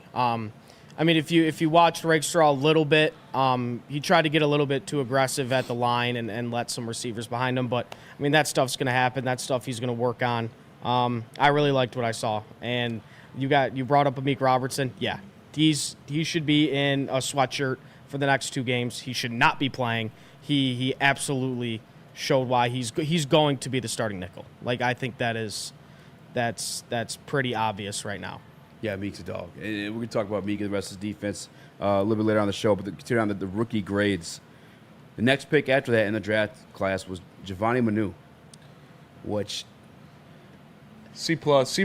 Yeah, maybe, C-, honestly. And that's being generous. Yeah, just really everybody in that second offensive line just didn't look great. good. Yeah. Like, Sorsdahl didn't look great. It was... And in fairness, though, to Manu, that's kind of was the expectation. This guy was coming from freaking British Columbia, Canada. Yeah. You're not. Matthew Batch was the MVP of the Canadian Professional League, Mhm. and we're talking about he's not going to make this roster. Like, I mean, he's not going to make the roster. Yeah, I know, but there's differences between Giovanni Manu and Matthew Batch. Well, no, I'm just saying like that's like the best. In Yeah. all due respect to Canada, but that's like kind of like the top tier. He was a Canadian defensive MVP. That's the top tier talent Canada's offering you. And Giovanni Manu didn't even play at that level. He wasn't seeing anybody near NFL competition. And I guess we kind of knew that was going to be a project, but he's the next up in the draft class. Yeah, C- for me for Giovanni Manu. Yeah, he looked good in the run.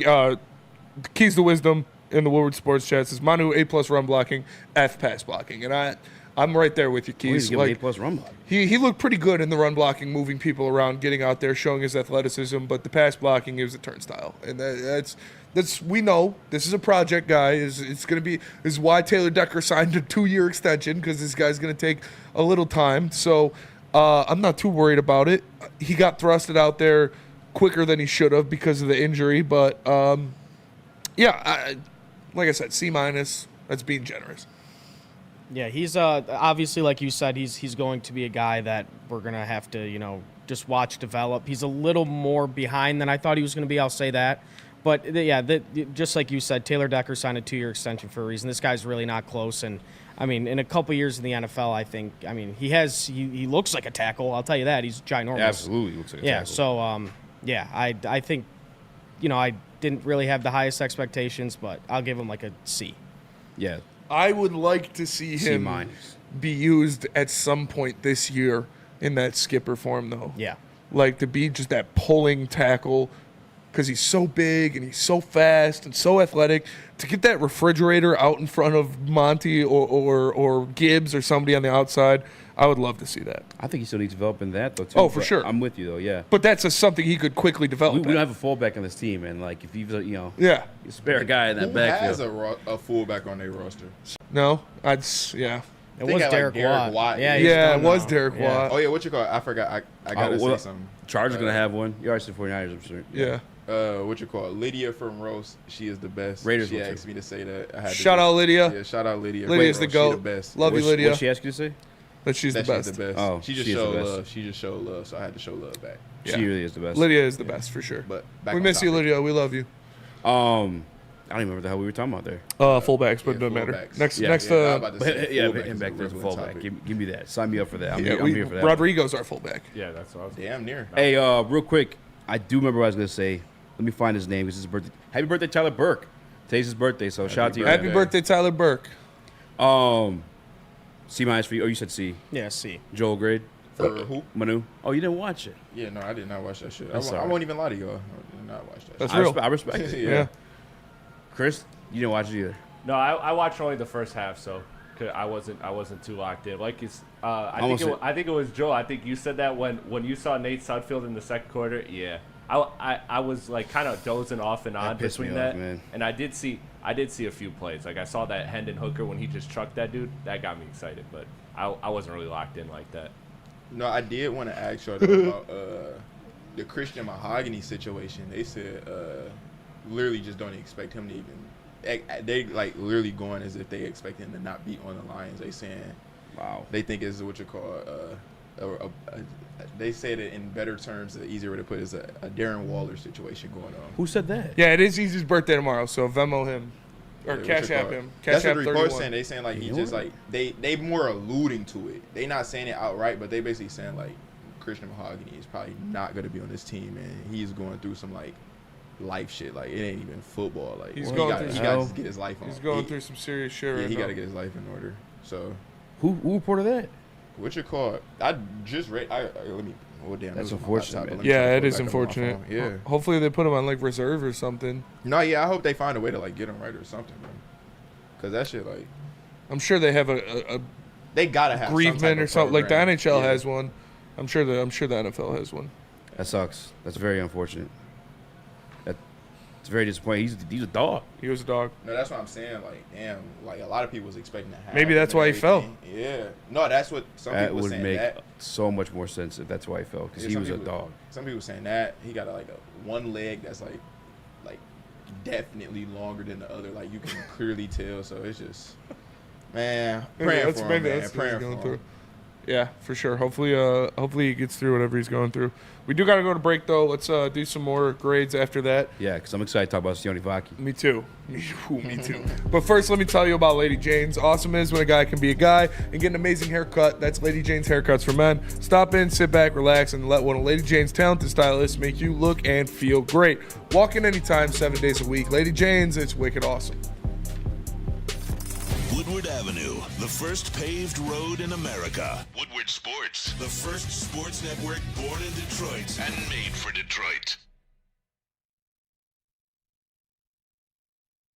Stop searching for a vehicle and start finding one. Les Stanford Chevrolet Cadillac makes it easy. We harness the power of multiple dealerships and own the biggest selection of GM brands in the area to get you the car you need. With the Les Stanford Group, you'll have access to 4 different dealerships, providing you with more makes, more models, and more choices. We're connected to more than 1,000 vehicles. And with so many high-quality CPO vehicles available, you'll find new car quality at pre-owned prices. You can start and end your search at lesstanford.com today. You have an opinion? Make sure it's seen and heard. Corner, jumper, tweet us, hop on the YouTube chat, slide in the DMS at Woodward Sports on all social media. Premier Pet Supply is hands down Michigan's best pet store. Same prices and all the conveniences the online and big box retailers with one major difference. They're family and locally owned and operated for over 30 years. 60 plus brands of food and nutrition experts to help you. Same day, local curbside home delivery. Premier Pet Supply, give your pet the best. www.premierpetsupply.com. Oh, she pinned her. Nice. What up? Welcome back to WhateverWeightsLiveWorldSports.com. And women's, I don't know what weight class it is. We won bronze? Yep. Shout out. I'm Easy, Spin More Rax, Young Chris, Joel, Caleb the Colorblind. Smash that like button, be a friend, tell a friend. And as promised, Sione Vaki. A+. This kid, I was nervous because the one-on-one he had with Malcolm knocked somebody thick as dirt. I mean, Malcolm was, he was all Big 12 performer for a reason. Like that guy's different. We talked about it yesterday too. Like, what did Brad see in this guy to draft him this early at the running back position? That's what he saw. We saw it. He was as advertised. Sione Vaki last year, one of the most explosive players, if not the most explosive player in NCAA, went out there and proved that wasn't just a fluke because he was cutting through the defense like a hot knife through butter. Like he looked good. He was moving around guys. He was breaking tackles. He was getting chunk plays in the run game. He should be your RB3. I'm already set on that. To be honest, yes. His contact balance is like the type that you can't teach. He's got that natural wiggle. Like, and I fucking hate when I do this. And I apologize for throwing an F word out there this early into the segment. But like, there's certain guys you watch. I'm trying to think of someone who's not Barry. But the guys just get tackled, and they just don't go down, and they just bounce off you, or before they fall, just pick themselves back up. That's what I saw out of Sione Vaki last night. His contact balance, some of the best in the game. Last night, actually, talking about comparing having crazy names. Dosa Dion, my guy, shout out. Last night said he could be as good as Christian McCaffrey. I tried to calm him down. It was like 1 a.m. in the morning. I was like, come on, Dion. Come on, you can kind of wild with that one. Dion that's pretty wild. I'm reading. I was trying to find this article for you, so I barely was listening. What did he say? He said that he could be as good as Christian McCaffrey. He's a notorious slappy. Love Dion, but I don't even have to say nothing to that. Yeah, I was like, can we find someone? And then somebody else in the chat said maybe Arian Foster. Still like in a very that's elite still runner. Aggressive. And we already have Gibbs too, but like he just has that natural, like the balance of some of the elite runners. He does have it. So like, I'm not gonna make those type of comps, but like definitely, as Spinney said, I'm ready for him to be RB3 right now because what he did behind an offensive line that could get anybody going in the run game, including Craig Reynolds, who we kind of hold in high regard right now too. He was able to get average 7.3 yards. Behind those garbage guys, and no disrespect to him, but you guys were ass last night. I think he had like 22 on only like 4 carries. Sione Vaki. Let's go. Like Brad Holmes. May have found him another one. It's still raw. He really could. Still raw, by the way. I'm not going to say Arian Foster or Christian McCaffrey. I'm not. Those are extremely aggressive takes. But I did like what I saw from him. I liked his explosion. Like you said, his body control, his balance was extremely impressive. It was veteran-level stuff. Out of a guy who wasn't even a full-time running back in college. So, like what you saw a lot, and I'm good with him being RB3 week 1. Yeah, I'm good with that too, and I don't think that puts Reynolds' job in danger either because he he looked great on special teams yesterday, Reynolds. Just a little side note, he made a couple tackles. But, yeah, Vaki, he was doing that behind that. Not very good O-line. They didn't play well yesterday. He was making guys miss. He was reading the holes well. And, yeah, I can't wait to see what he can do behind the starting O-line because it could be something special. Not Christian McCaffrey special. I'm not ready to say that, but something exciting. 29 yards and 4 carries he had, averaging 7.3 yards per carry. That's what he did in college, man. I love Craig Reynolds. He's one of the shout out to his dad as well. He's one of the few guys that we can get dabs off from. We see him walk around town. I love Craig Reynolds too. He's the man. One of the coolest nicknames too. Netflix. And when he's put in, he produces. This has nothing to do with Craig Reynolds. Like, anytime he's gotten his opportunity for the Detroit Lions in regular season games, he's produced. Whether it is at you have to start this game, Craig, because we're injured, or goal line touch, here you go throw a block, the best block in the NFL, to spring Amon-Ra for a touchdown. Craig does a lot. Craig's still making this team. No doubt in my mind. Because the team loves him, the coaching staff loves him. He has provided grit and different things throughout the gameplay. But both of these guys can play special teams. That's what I was going to say. I do think Craig's job is kind of at risk because this guy is former safety as well. He can play, can do special team snaps. And another thing too is, like, you got to be honest. You put these guys in the practice squad, who's more likely to get picked up? Probably Vaki.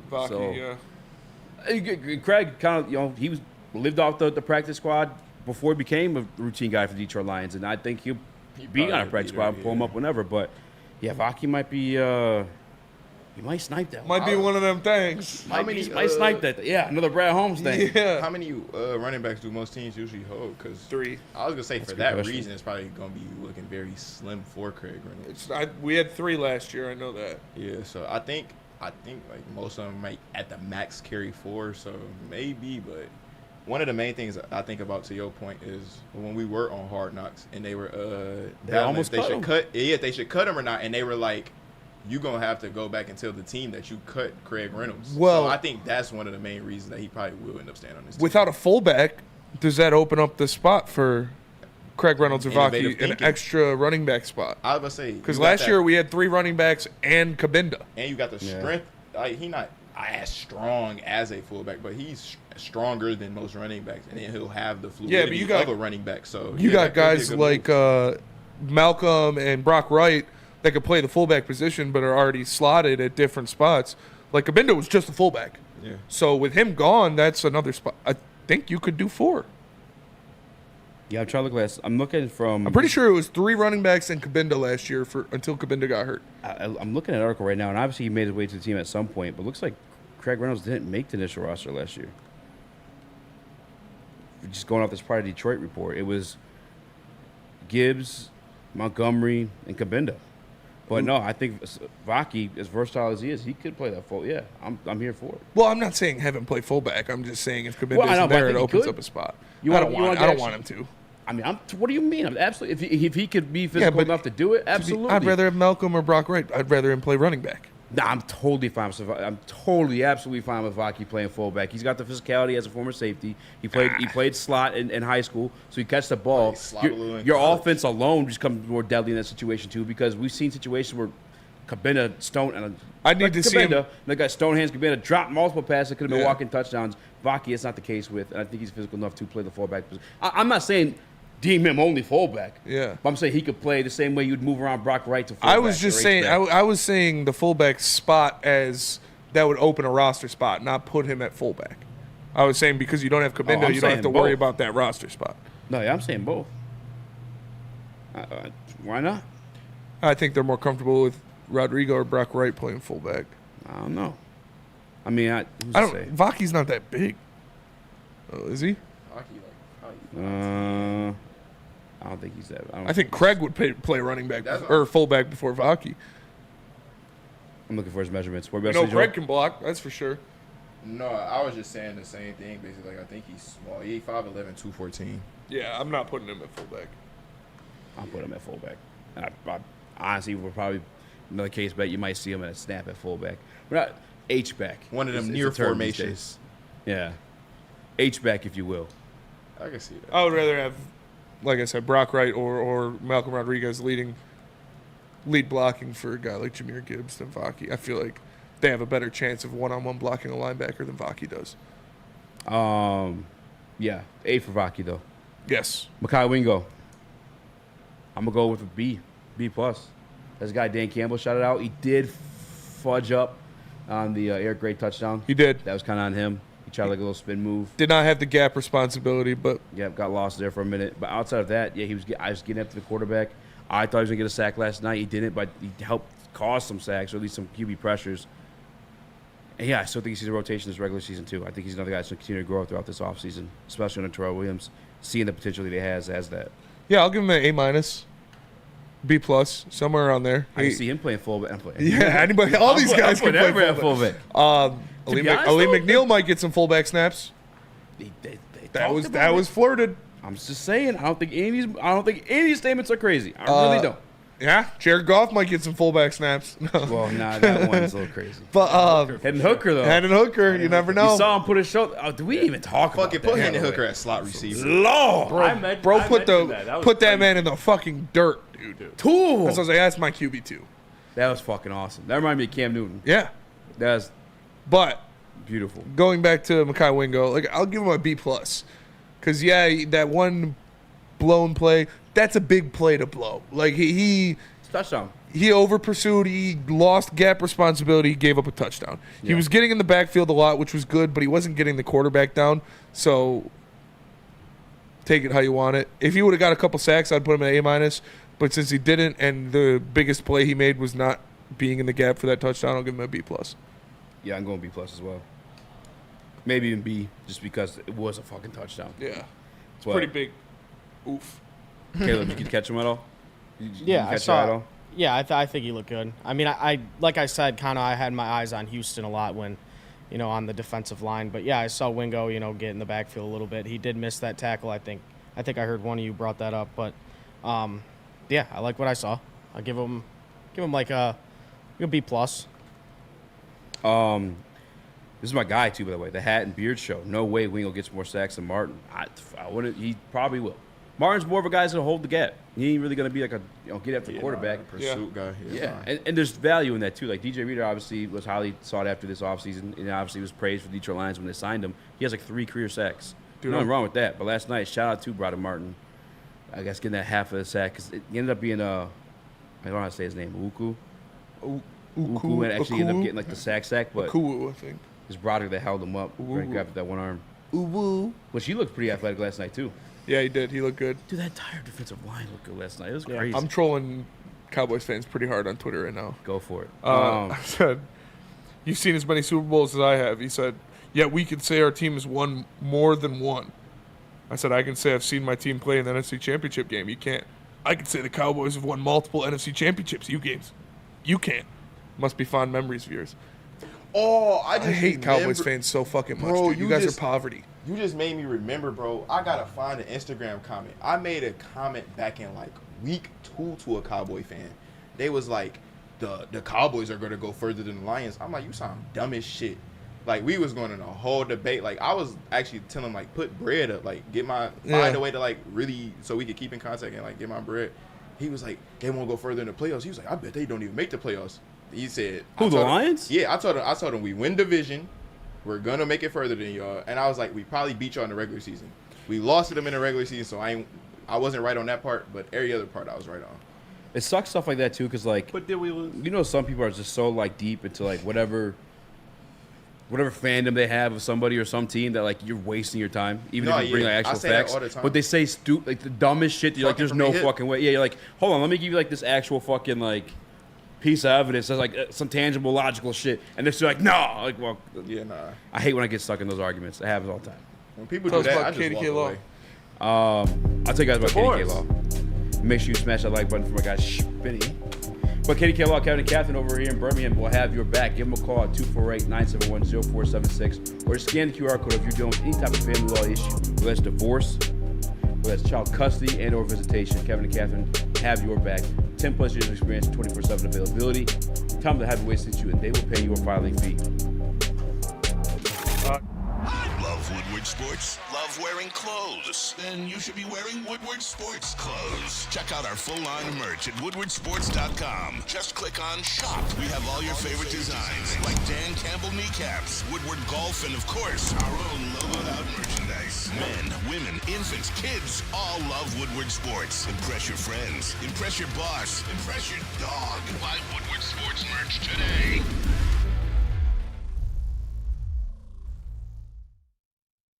Walk into any Lady Jane's Haircuts for Men for an award-winning haircut experience from one of our talented stylists. Enjoy a precision haircut, hot lather neck shave, scalp and neck massage, and a hot towel treatment to top it off. Enter for your chance to win the $50,000 Perfect Bracket Challenge. With more than 25 Metro Detroit locations, there's always a Lady Jane's near you. Lady Jane's Haircut for Men, open 7 days a week. Walk in anytime. Lady Jane's, it's wicked awesome.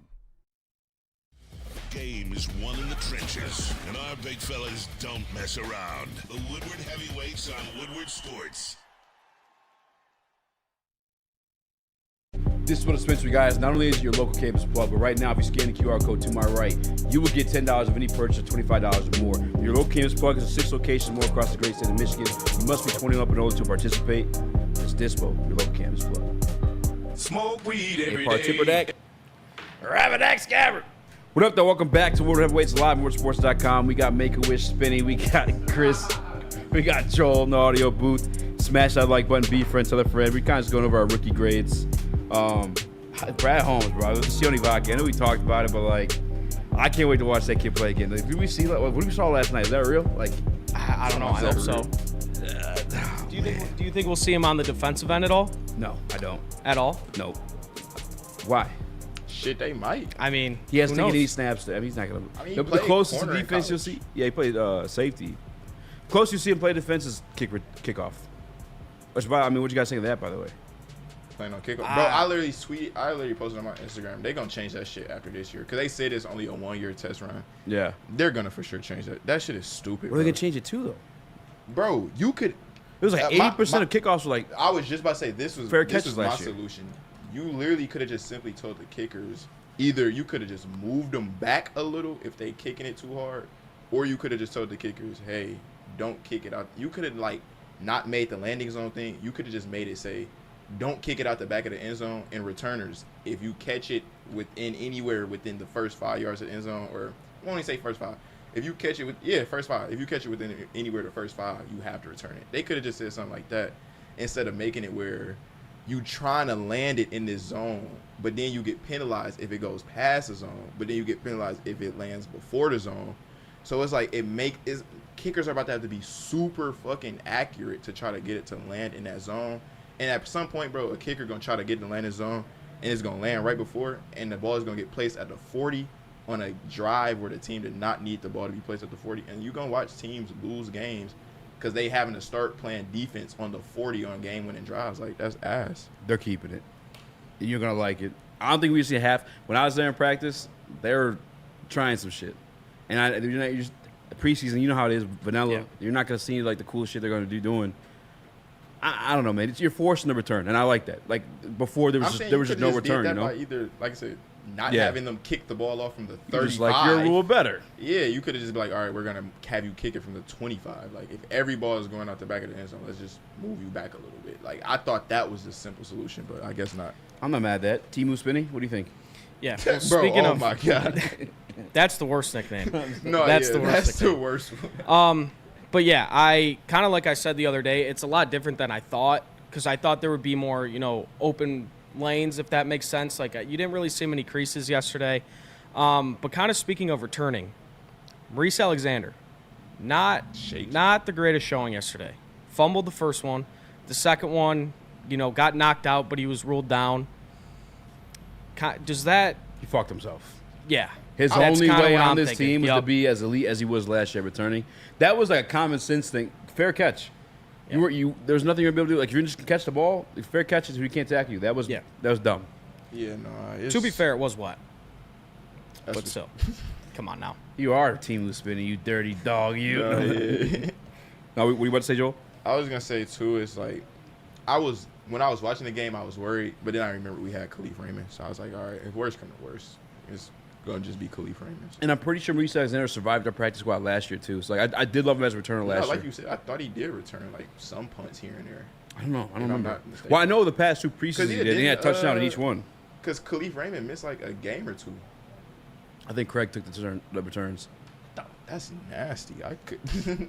I mean, he'll survive our practice squad, so I'm not tripping. That was his way to make this team, and he fucked up. I ain't gonna lie.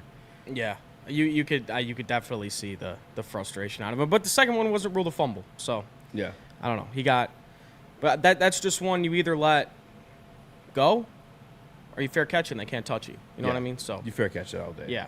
Any other standouts from last night's game for you, Caleb? You know, Vaki was definitely one. I mean, we talked about him a lot. Williams, the receiver. I'm blanking on his first name right now. I believe he's from Illinois. He led the Big Ten in catches last year.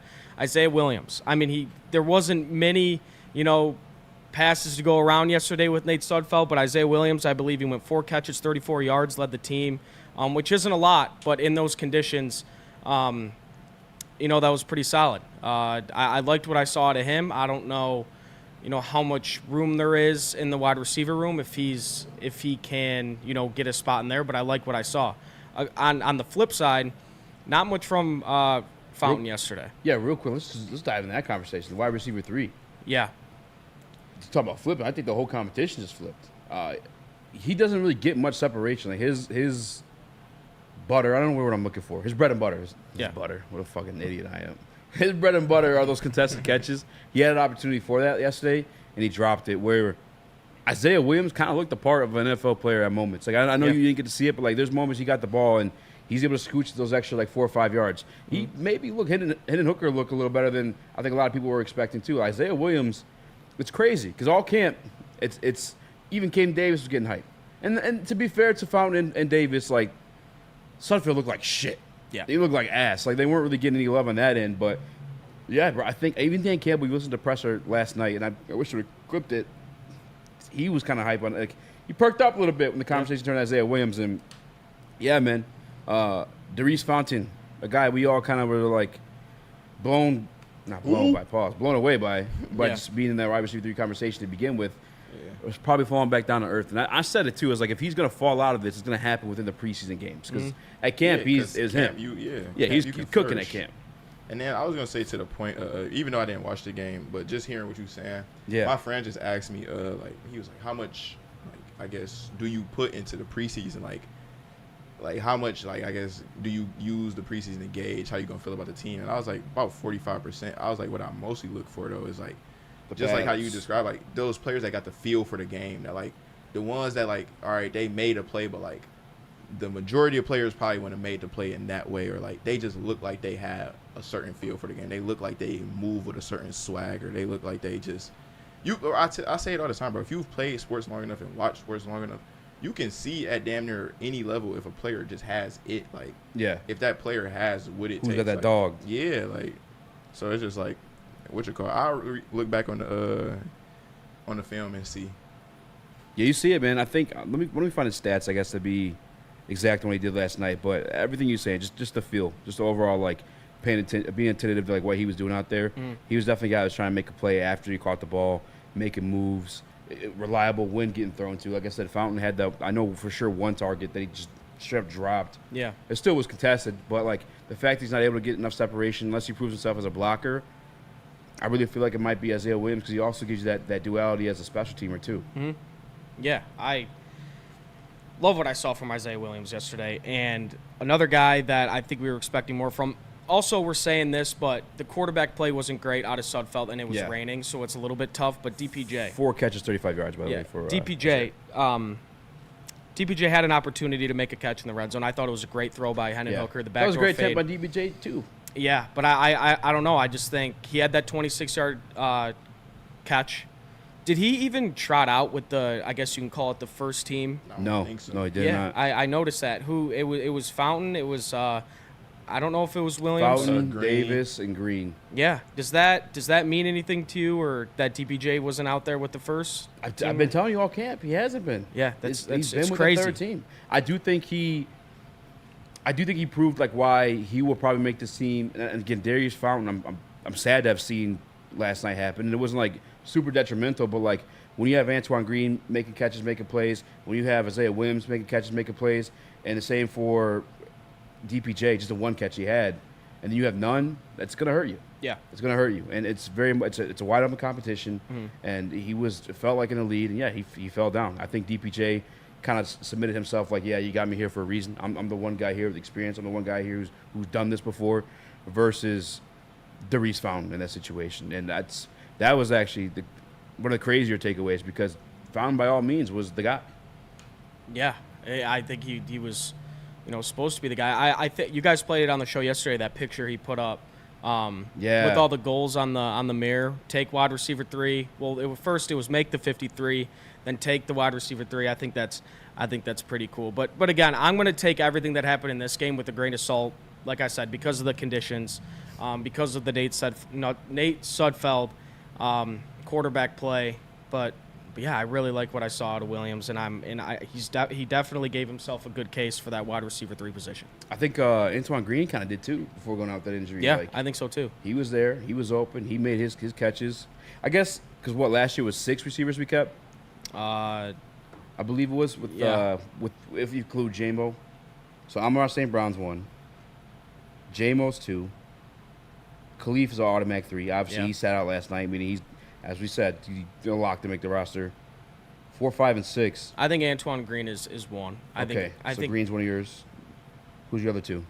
I think you have to do Fountain, just because you like in the joint practices, he's looked good and everything. And again, taking what happened yesterday with a grain of salt. Fountain, and then.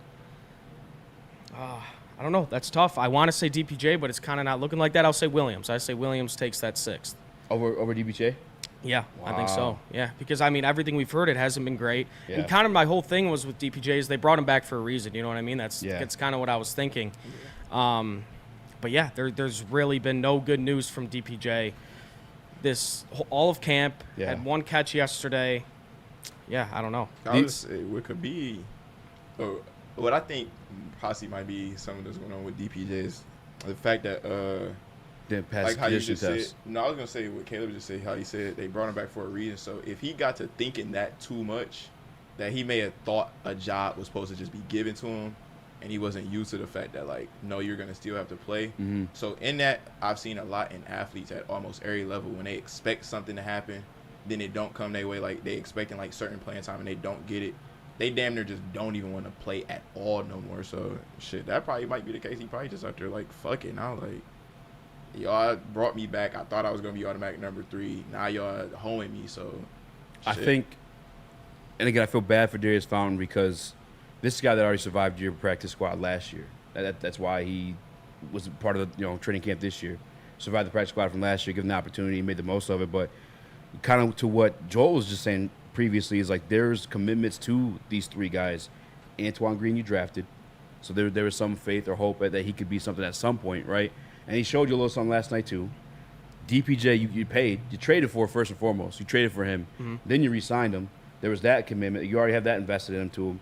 And then the other part of it too is, Williams, you gave him the biggest contract out of UDFA's, and he's probably a guy that I don't know that would survive a practice squad just because those younger guys. Again, there's the upside argument for him always, right? And oddly enough, I do think Fountain's the odd man out. He still, obviously, they want to keep a bigger body guy. I think he would be on the team. But right now, I have DPJ, Green, and Williams making the team over him. We still have the rest of the offseason to see, or preseason to see.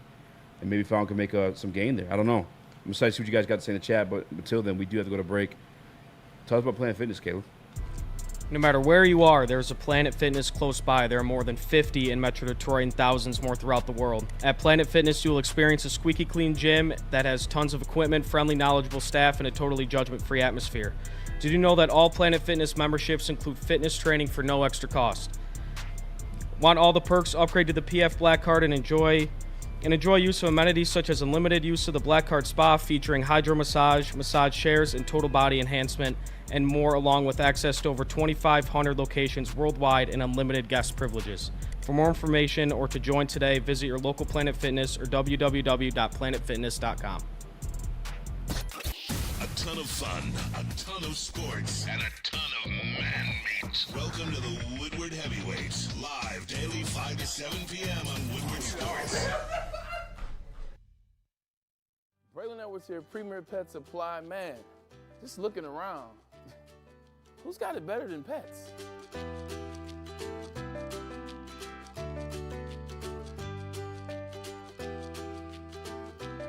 Come on, a baby stroller for Coda?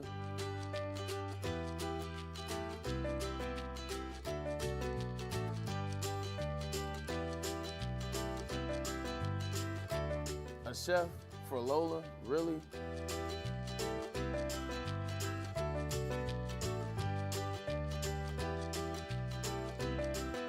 You don't have to tell me who the real boss here is. Who's got it better than pets? Nobody, especially here at Premier Pet Supply. For over 30 years and more than 13 locations, Premier Pet Supply has everything that your pet can dream of, and guess what? It's all under one roof. Premier Pet Supply, family owned, operated, and proud to call Metro Detroit home. Check out premierpetsupply.com or scan the QR code today. Who's got it better than pets? Nobody!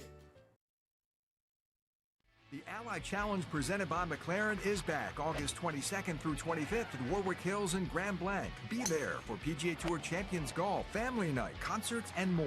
Tickets start at just $15. Get yours at allychallenge.com today. If you are tired of the same old Detroit sports merch, head on over to woodwardsports.com, click that shop tab today, and get yourself some brand new merch. You see, we got hoodies, t-shirts, Boo Them Kids, hats, all that guaranteed to turn heads. So head on over to woodwardsports.com, click the shop tab today, and get yourself some fresh, new Detroit merch. What up, welcome back to World Heavyweights Live on woodwardsports.com. I'm Eazy, joined by T. Spinny. I'm sorry, this is Caleb. Caleb the colorblind. Smash that like button, be a friend, tell a friend. Caleb, what's your at? At Caleb Zarnik. I'm going to let you guys guess how to spell the last name. Okay, yeah, never mind. I gave him a CZ. that. I apologize. I didn't know you were going to say that. Shout out to Chris, shout out to Joel filling in on the audio booth. Yeah. Yeah, we was kind of talking about the wide receiver 3 position battle, and I feel like it's kind of flipped itself upside down. Isaiah Williams, I don't even know really was in the conversation before last night, and now I feel like he's a favorite to make it. Like I said, my 3 to round out the 6 making the squad is DPJ, Green, and Williams. You think he's going to be wide receiver 3, though? Isaiah Williams? No, he should be more – oh, you know what, though? Because I was going to say, we damn near kind of did this a little bit when people was, talking about Antoine Green already and Dylan Drummond. They was trying to say who was going to be the one based off, how training camp and preseason went, and you barely saw either one. So that's why I'm like – that's also why I say I don't put too much into the preseason, because you will see a lot of these dudes look great and think that you about to expect a lot of minutes out of them. Then just the way it play out, I guess the shit we not seeing in practice or whatever, they end up not getting too many minutes. So I don't think there's gonna be actually there's gonna be a wide receiver 3 in terms of hey, this guy has the 3rd most yards at the receiver position, but they're truly gonna just utilize. I mean, I think when Ben Johnson, we played it a while back. Around. Yeah, whoever, for whatever, what type. If you're in a situation where you want DPJ and the Y, you want a bigger body guy that could jump and go get a goal ball, like a Josh Reynolds type route, I think DPJ is your selection. If you want somebody who's gonna run a drag or in and out, somebody who's gonna make a play after they catch the ball, you're probably gonna look at Khalif Raymond or Isaiah Williams. I don't think there's gonna be actually a true wide receiver 3 who's trotting out there every single some of the DPJ routes. I don't think there's gonna be a true wide receiver 3 who's out there every single time along with Amon-Ra and J-Mo. I think it'll be a mix of whatever they're trying to do on that play. You know what I'm saying? Yeah, it's definitely going to be a down and distance thing. It's that red zone. I think you're going to see a lot of a bigger body guy. Yeah. Or even red zone, you might see 2 wide receiver sets with Laporta and then Monty and Gibbs on the field at the same time. Yeah. And I think when you're trying to stretch a field, it's going to be Khalif Raymond. But yeah, it's definitely not going to be a solidified guy. It's going to be more rotational, kind of like a defensive line in a sense.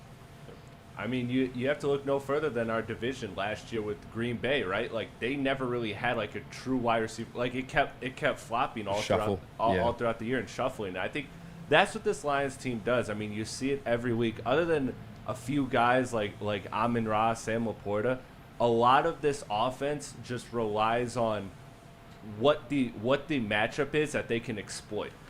And that's what this is going to be. I think the wide receiver 3 position is going to be that, and I think that this Lions system is built for that. I think that's something that well, I wanted to go get a Mike Evans or, some of those fancy names that could have maybe been available as a wide receiver.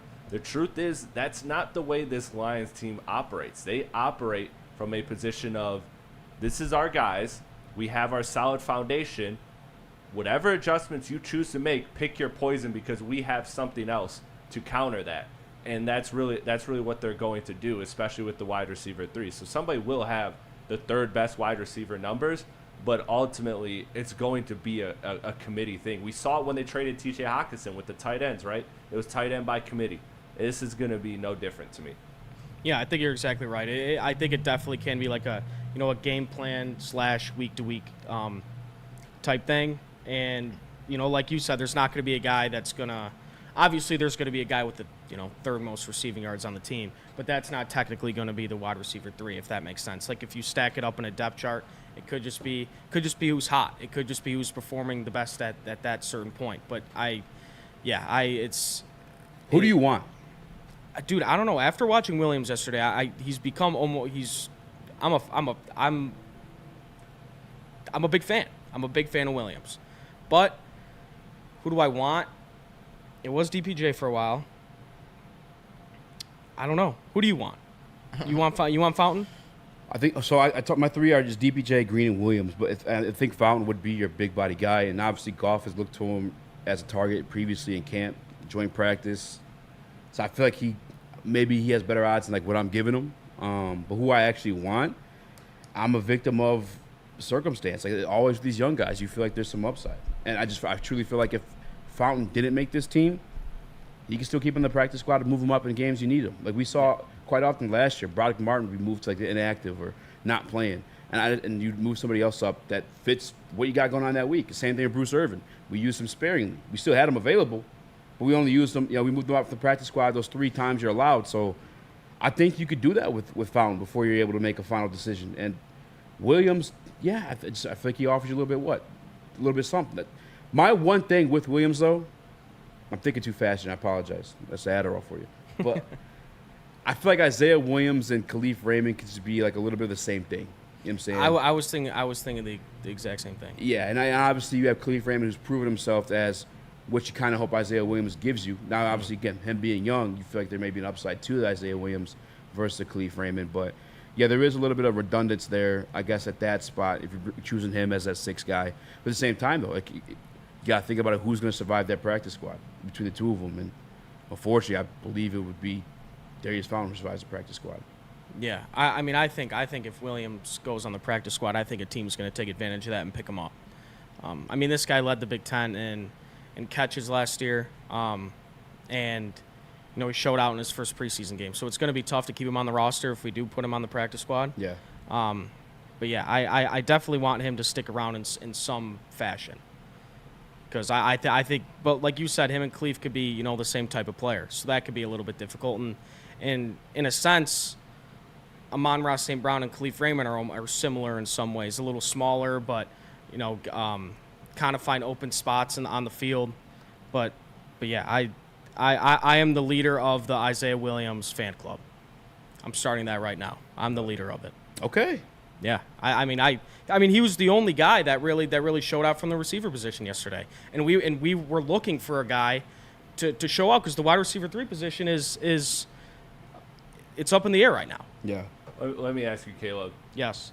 Williams or Josh Pascal? Yeah, apologize just one more time. No, won't apologize, because Wait, what did you say? I was said, framed as a hater yesterday. For who? Oh, I you. see. Yeah. You are a Pascal hater. No, not a Pascal hater. I was just, I guess, a little. You said he was in competition with Matthew Betts. I guess a little unfamiliar with his game. But yeah, it's I don't know. Well, obviously I would take Isaiah Williams over Pascal. Okay. But we said obviously because you're a hater. No, not a hater. I'm not saying to make a roster. You truly would take Isaiah Williams over Pascal? Dude, they play 2 different positions. Are you asking me who I like better? That's what you just said, though. That's what I'm asking. No, not for a roster spot. Now you guys are afraid. Now you guys are trying to work my mouth. That's what we asked. Are you asking me to make the roster? Yes. No, I'm just trying to start Pascal or Williams. I mean, Why do y'all I say would his say name like Pascal, that? I guess. Okay, sorry for bullying you. I just wanted to. Huh? Sorry for bullying you. You disrespect my guy. No, I will. I'm not apologizing because I won't be framed as a Josh Pascal hater. I am a Nate Sudfeld hater. If I'm a hater of anybody, it's Nate Sudfeld. Yeah, it's Nate Sudfeld. But Pascal, no, not a hater at all. I'd pack Sudfeld shit right now. Like, to be honest with you. Like, I got shit to do tonight. Like, I got a meeting I gotta get to. I would call off the meeting, drive to Sudfeld's house, help him pack his shit. I would buy Wolverine vs. Deadpool so you can watch it on my phone on the way to the airport. Like, I would spend my good money, my gas money. I'd drive him to the airport. Yeah, bro. Sure. Sudfeld, listen, no disrespect. Just turn the book in. Do it, please. Like, we're just you understand, like, where we're at as a team? Do the right thing, please. You're friends with the teammates. You want to see them do excellent things. You can't be the QB3 in that situation. Thank you. Goodbye. That's it. It's not me, it's you. And I'd get him Spirit, so he has a rough. That's disrespectful. Yeah. But does he deserve American Airlines? No. Like what does Nate Sudfeld get? He gets Spirit. Come on. Yeah, are we buying the ticket? I mean, I think everybody in the chat would probably throw like $1.50 for that. For Spirit. I'll spend the 45. Shit, even had to be a Delta to get him out of here. Get the fuck out of here. Tell us about the Boys and Girls Club. The Boys and Girls Club is the best youth football league in Metro Detroit. Join the Boys and Girls Club of Southeastern Michigan's 3C Sports League. Offers youth ages 5 to 14 with 6 exciting teams to choose from in locations of Detroit, Belleville, Highland Park, and East Point. All coaches are trained, certified, and undergo background checks. Register for football or cheer at bgcsm.org. Equipment, meals, and transportation included. All play the championship at Ford Field for just $175 per child. Put the youth back in youth sports with BGCSM 3C Sports. Love Woodward Sports? Love wearing clothes? Then you should be wearing Woodward Sports clothes. Check out our full line of merch at woodwardsports.com. Just click on shop. We have all your favorite designs, like Dan Campbell kneecaps, Woodward golf, and of course, our own logoed out merchandise. Men, women, infants, kids all love Woodward Sports. Impress your friends. Impress your boss. Impress your dog. Buy Woodward Sports merch today.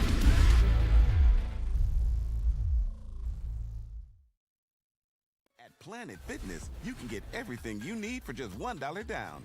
Trying out Planet Fitness and dang, they got lots of equipment. Not me getting a Planet Fitness membership just for the 24-hour perk. Hey, y'all better get on these free fitness training sessions from Planet Fitness. Did y'all know that the PF app has workouts you can do at home? Cheapest therapy I can find is Planet Fitness. Join Planet Fitness today and get everything you need for just $1 down. $15 a month, cancel anytime. Deal ends Thursday, July 18th. You have an opinion? Make sure it's seen and heard. Corner, jumper. Tweet us, hop on the YouTube chat, slide in the DMS at Woodward Sports on all social media. Let Guardian Alarm offer you customized solutions from real experts. Our professional technicians take the time to recommend security and automation solutions specific to your needs. 24/7 professional monitoring. Call us anytime, day or night, and know that a Guardian team member will stay on the phone as long as needed. Technology backed by people. Your safety and security deserves technology that's been proven to work and people who have been proven to care. Call 1-800. Stay out. Call 1-800. Stay out. I typed it up. I forgot to hit the mailbag question, but if you guys get your mailbag, send them in right now before we close the show. Shout out to Caleb joining us, a.k.a. Timu Spinny, a.k.a. The Colorblind. Shout out to Chris. Shout out to Joel holding down the audio booth. Joel. Oh. What's the deal? Jake Bates. I was just gonna say 53 yards there's no in the way rain. we could finish the show without talking about him in the rain. Yeah, drilled that bitch. Real drilled quick it. too. If you guys missed the presser, Dan Campbell did say they spoke to him later this week and they said we're gonna give you every opportunity to make this team. And if you have to bring in anybody to compete against them, meaning I think they believe in Jake Bates, despite the news and the stuff at camp and him missing kicks. Obviously, you saw what they see at the 53-yarder with the lights on too. That's like with the you talked about Darius Fountain not showing up, the lights on, doing all that stuff in practice, but then dropping that ball in the game. Fountain in the game, not Fountain in the game. I apologize. Bates in the game nailed the 53-yarder in the rain. I don't know if Bazzi was ever going to be doing that. No, he hardly was making the 53 or 50-yarders in the dome. Yeah. Do you still want them to bring in another guy, or are you comfortable? I feel like they view it as, it's not like a competition where you can get reps from one of the guy and compare him to another guy. It's like, are you making these kicks or not? Yeah, it's a numbers game. And you could grab that kicker that anytime, if that makes sense. You know what I'm saying? Like, yeah. So I don't hate it, and in fact, it kind of gives me more confidence in Bates. And to be fair, he didn't kick in his collegiate career, and I don't know. I just feel like, yeah, there may be something there. I mean, he's the guy that probably needs the reps. Yeah, I don't have an issue with it. It's been more accuracy issue than it is boot power. I mean, so I feel like that's something you could work on versus power. You either got it or you don't. Yeah, yeah, and it like you said, like kicking's kind of like it is a numbers game. Like you either miss it or you don't. It's not like one of those things where like you could look at a corner and be like, oh, he has these tools and these tools.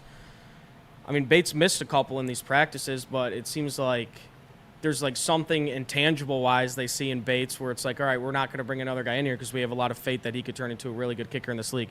But that was it all kind of happened so fast. Like Jake Bates gets up there, knocks down a 53-yarder, dude. It was awesome. It was great. I mean, that's kind of like one of the things we were looking for tonight was a Jake Bates bomb, and we got it.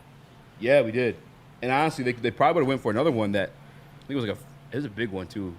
I want to say it was like 60 or 50 yeah, but something. they took the they punted it. Yeah, they took the delay of game. It was 4th and 2 at like the 40. How long was the kick though? Do you remember? I don't know. They were at like the 44 or something. But I guess like I was listening to Dan Miller on the way in. That's like a 62-yarder. Yeah, I think it was 64 or something like that. It may have been more than that, but it was raining and the wind was blowing against them, and they opted out.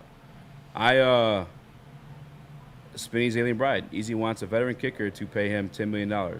I mean, if he's out there, and if Harrison Buckner's out there, if there's a Tucker out there, but we got a guy with that type of leg power. And by the way, the Detroit Lions have $42 million in effective cap space. $10 million for a backup quarterback is not gonna fucking make or break it, bud. Like, I don't know what are we doing. I don't get that argument at all. You say it again. You were muted. Oh, sorry. No, you're good. Am I good now? Yeah. Okay, yeah. I was gonna say 18. I thought we were at 18 million. That's why I was like, okay, Yeah. like 8 million of 18 is kind of a lot. So according to Over the Cap, which is the go-to site, in my opinion, you got the base salary set at $255.4 million. 49ers lead the way, surprisingly enough, although they're dealing with the situation with Ayuk with $52 million.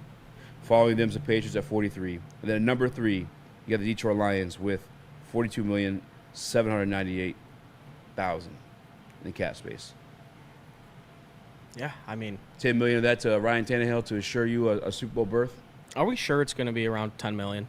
Because so. because let's say we sign him around week 1, because right now he's looking for an injury for a quarterback so he can go compete for a starting job. Yeah.